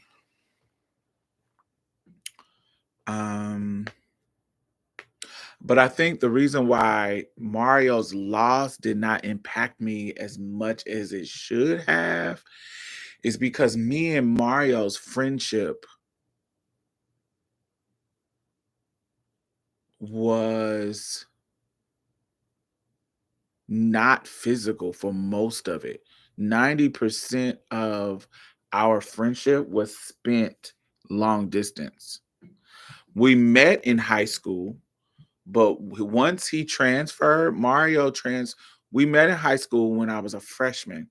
When I was a sophomore, Mario transferred to another school and we didn't live by each other. So sometimes, and Mario was a kind of like a butch queen, was a church sissy. So by the time we get to high school, I'm already transitioning and getting um and going to gay clubs. Mario was a church sissy, so he didn't believe in going to gay clubs. His gay life was church gay life. And so that was kind of like, so we didn't really, I was going into my gay club era, and he was not following me there. So most of our engagement, sometimes we would go to the mall sometimes together, but most of our engagement was on the phone. And then when I went to college, I'm in Mississippi and he's still in Indiana, so it was on the phone. Then when I moved back to Indianapolis, we are older, so yeah, we had a little bit more physical, but even then, we most of our relationship was on the phone. It wasn't in person. Um, and then when I moved to Mississippi, back to Mississippi, into Texas, our relationship was all over the phone. Like it was never it was when I would go back to Indianapolis, I would go visit him in person, but most of our relationship was over the phone, talking all the time. Like there's nobody in my life that I talked more than Mario. Like me and Mario, like even now, for a very, very long time, I don't really talk on the phone with people. But me and Mario, for whatever reason, we could be on the phone. I would talk to Mario at least There definitely wouldn't be, out of the week, 5 times a week. And on the days that we did talk, more than likely we're talking 2 to 3 times a day for my whole life, like from 14 to maybe like a year before he passed in 2014. So we talked a lot. Like, there's nobody in my life that I talked to more than Mario. Nobody. Family, friend, we talked a lot. A lot, a lot. Stayed on the phone talking about men, sexual experiences, religion, beauty, race, gender, whatever. We just sucking dick, being on the chat line for hours, him clicking on three-way, clicking back and forth, calling the chat line, talking to boys on the phone. Because this was prior to the internet. When we were younger, it was prior to the internet. So we would be on the chat lines and shit. Do chat lines still exist? Do that even exist no more? Let me Google that. I'm sure they add up, but do they exist still? Do phone chat lines still exist?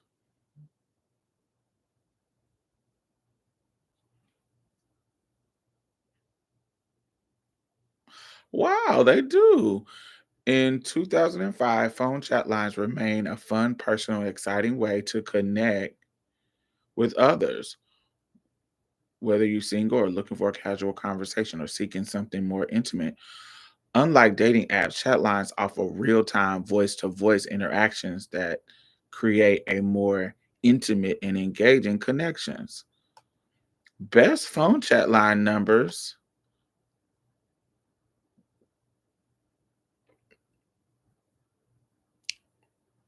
I know that's real.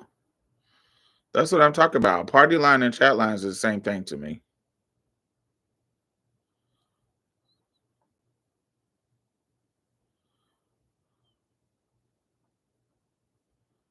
Oh, some of these names are still. I remember a lot of these. Live links. That's been around for years. That's old. Vibe lines. Oh wow.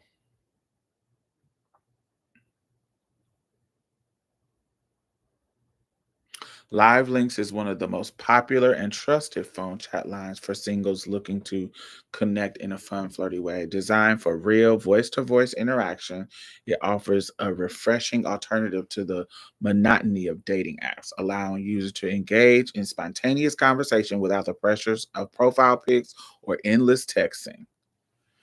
But you could be talking to somebody granny or grandpa or some totally unattractive creep. Not that you can't do that online, but there's a way for you to. That was the only late part about chat lines is that it was blind, baby. You couldn't see who was. You could be connected with somebody so good, and baby, you get them to come over, and they are. They are hit, baby. You like, ooh, I am not answering the door. We would send boys to the wrong door just to see what they look like first. We like, no. And then if you find, then we give you the right door after we see what you look like. But baby, sometimes it'd be like, yeah, you sound sexy on the phone, but you do not look sexy in person. You was lying. LOL. I remember being a kid and getting caught on the party line. My brother picked up the other house phone and went the fuck off on me. I was about 12, 15. Why was he going off? What was to go off about?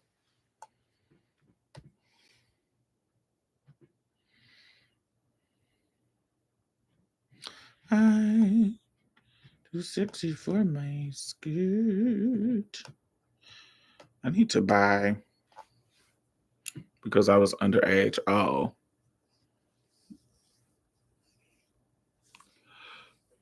Yeah, I didn't even think about age when I was on a chat line and actually underage. I didn't even think about it because it was so in my era of the chat line, there was so many other teenagers on there that you can run into people your age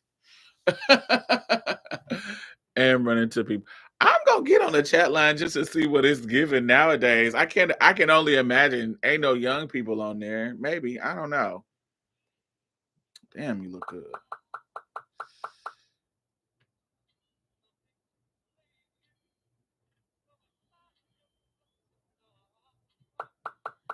Damn, you fine.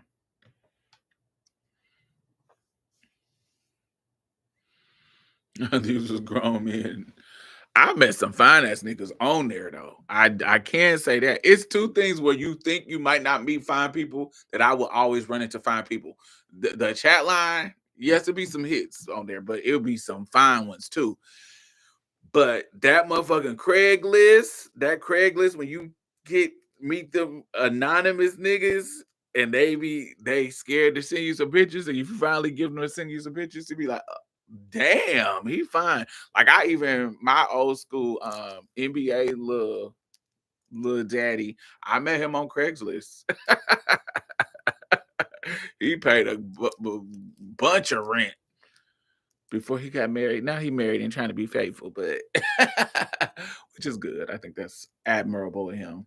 But my little breezy, I met him on Craigslist. Craig's fucking list.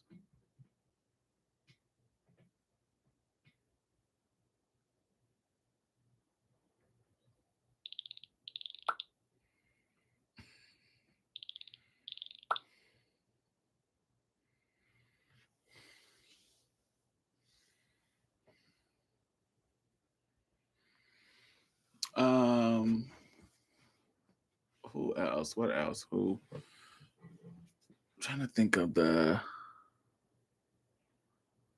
finest chatline nigga that I met when I was younger.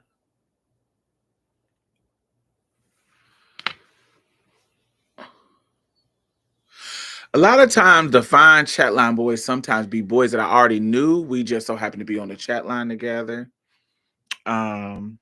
But I'm trying to think of. I do remember meeting this white boy, and he gave, but he was rolling off of X pill, and he gave me head for hours and hours and hours and hours and hours and hours. Like he came at like 10. He came at like 10 a.m. in the morning. Not in the morning, 10 a.m. at night. And he left at like 10 a.m. in the morning. Like probably like 8 in the morning. And he had gave me head all night. Oh, making me bust over and over and over and over. Cause he was rolling. Cause he was off of X bill. And he was just gobbling, gobbling, gobbling, gobbling nonstop for hours and hours and hours. It was crazy. I had never experienced nothing like that. I was like, damn, you ain't tired, my nigga. It's like, shit, you ain't. I'm tired. I was waking up to him giving me head. It was wild. Don't regret it. But that was the longest that a session had. You like just over and over and over. Those niggas, they jaws be tired, honey.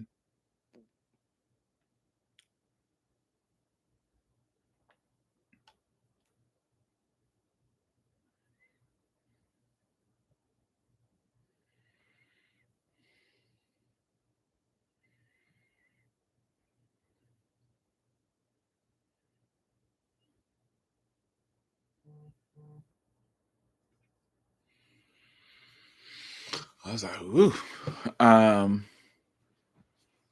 And that was the first time that I hooked up with. Was it the first and only? You know, my body count is kind of large, so I gotta make sure I don't be lying to y'all. That was the I think that was the first and only time that I hooked up with a white boy like for free. It had nothing to do with money. I done hooked up with white boys for money, but like just me doing it just for the fun of doing it. That was the first and only time that I ever messed with a white boy. Just for the fun of doing it. Every other time was I need my coins. There was a boy when I was in my teens named Christopher Braxton. Christopher Braxton. Braxter or Braxton. I can't remember his name. Braxton or Braxter. Christopher Chris. I wanted to have him and I almost did, but somebody was cock blocking.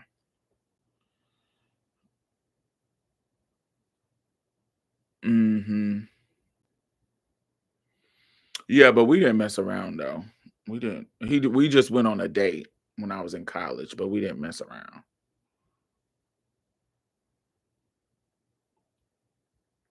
His little racist daddy messed that whole thing up.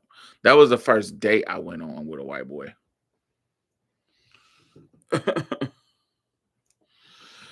Yeah, the white boys don't do it for me, honey. Whoa, yeah. Come on, come on, come on. Mm. But all right, y'all, I'm about to get up out of here and take my ass to sleep. I will chat with y'all later. Bye.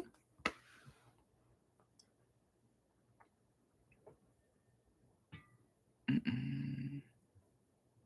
Make sure y'all thumbs up. Mm-mm-mm-mm-mm-mm-mm.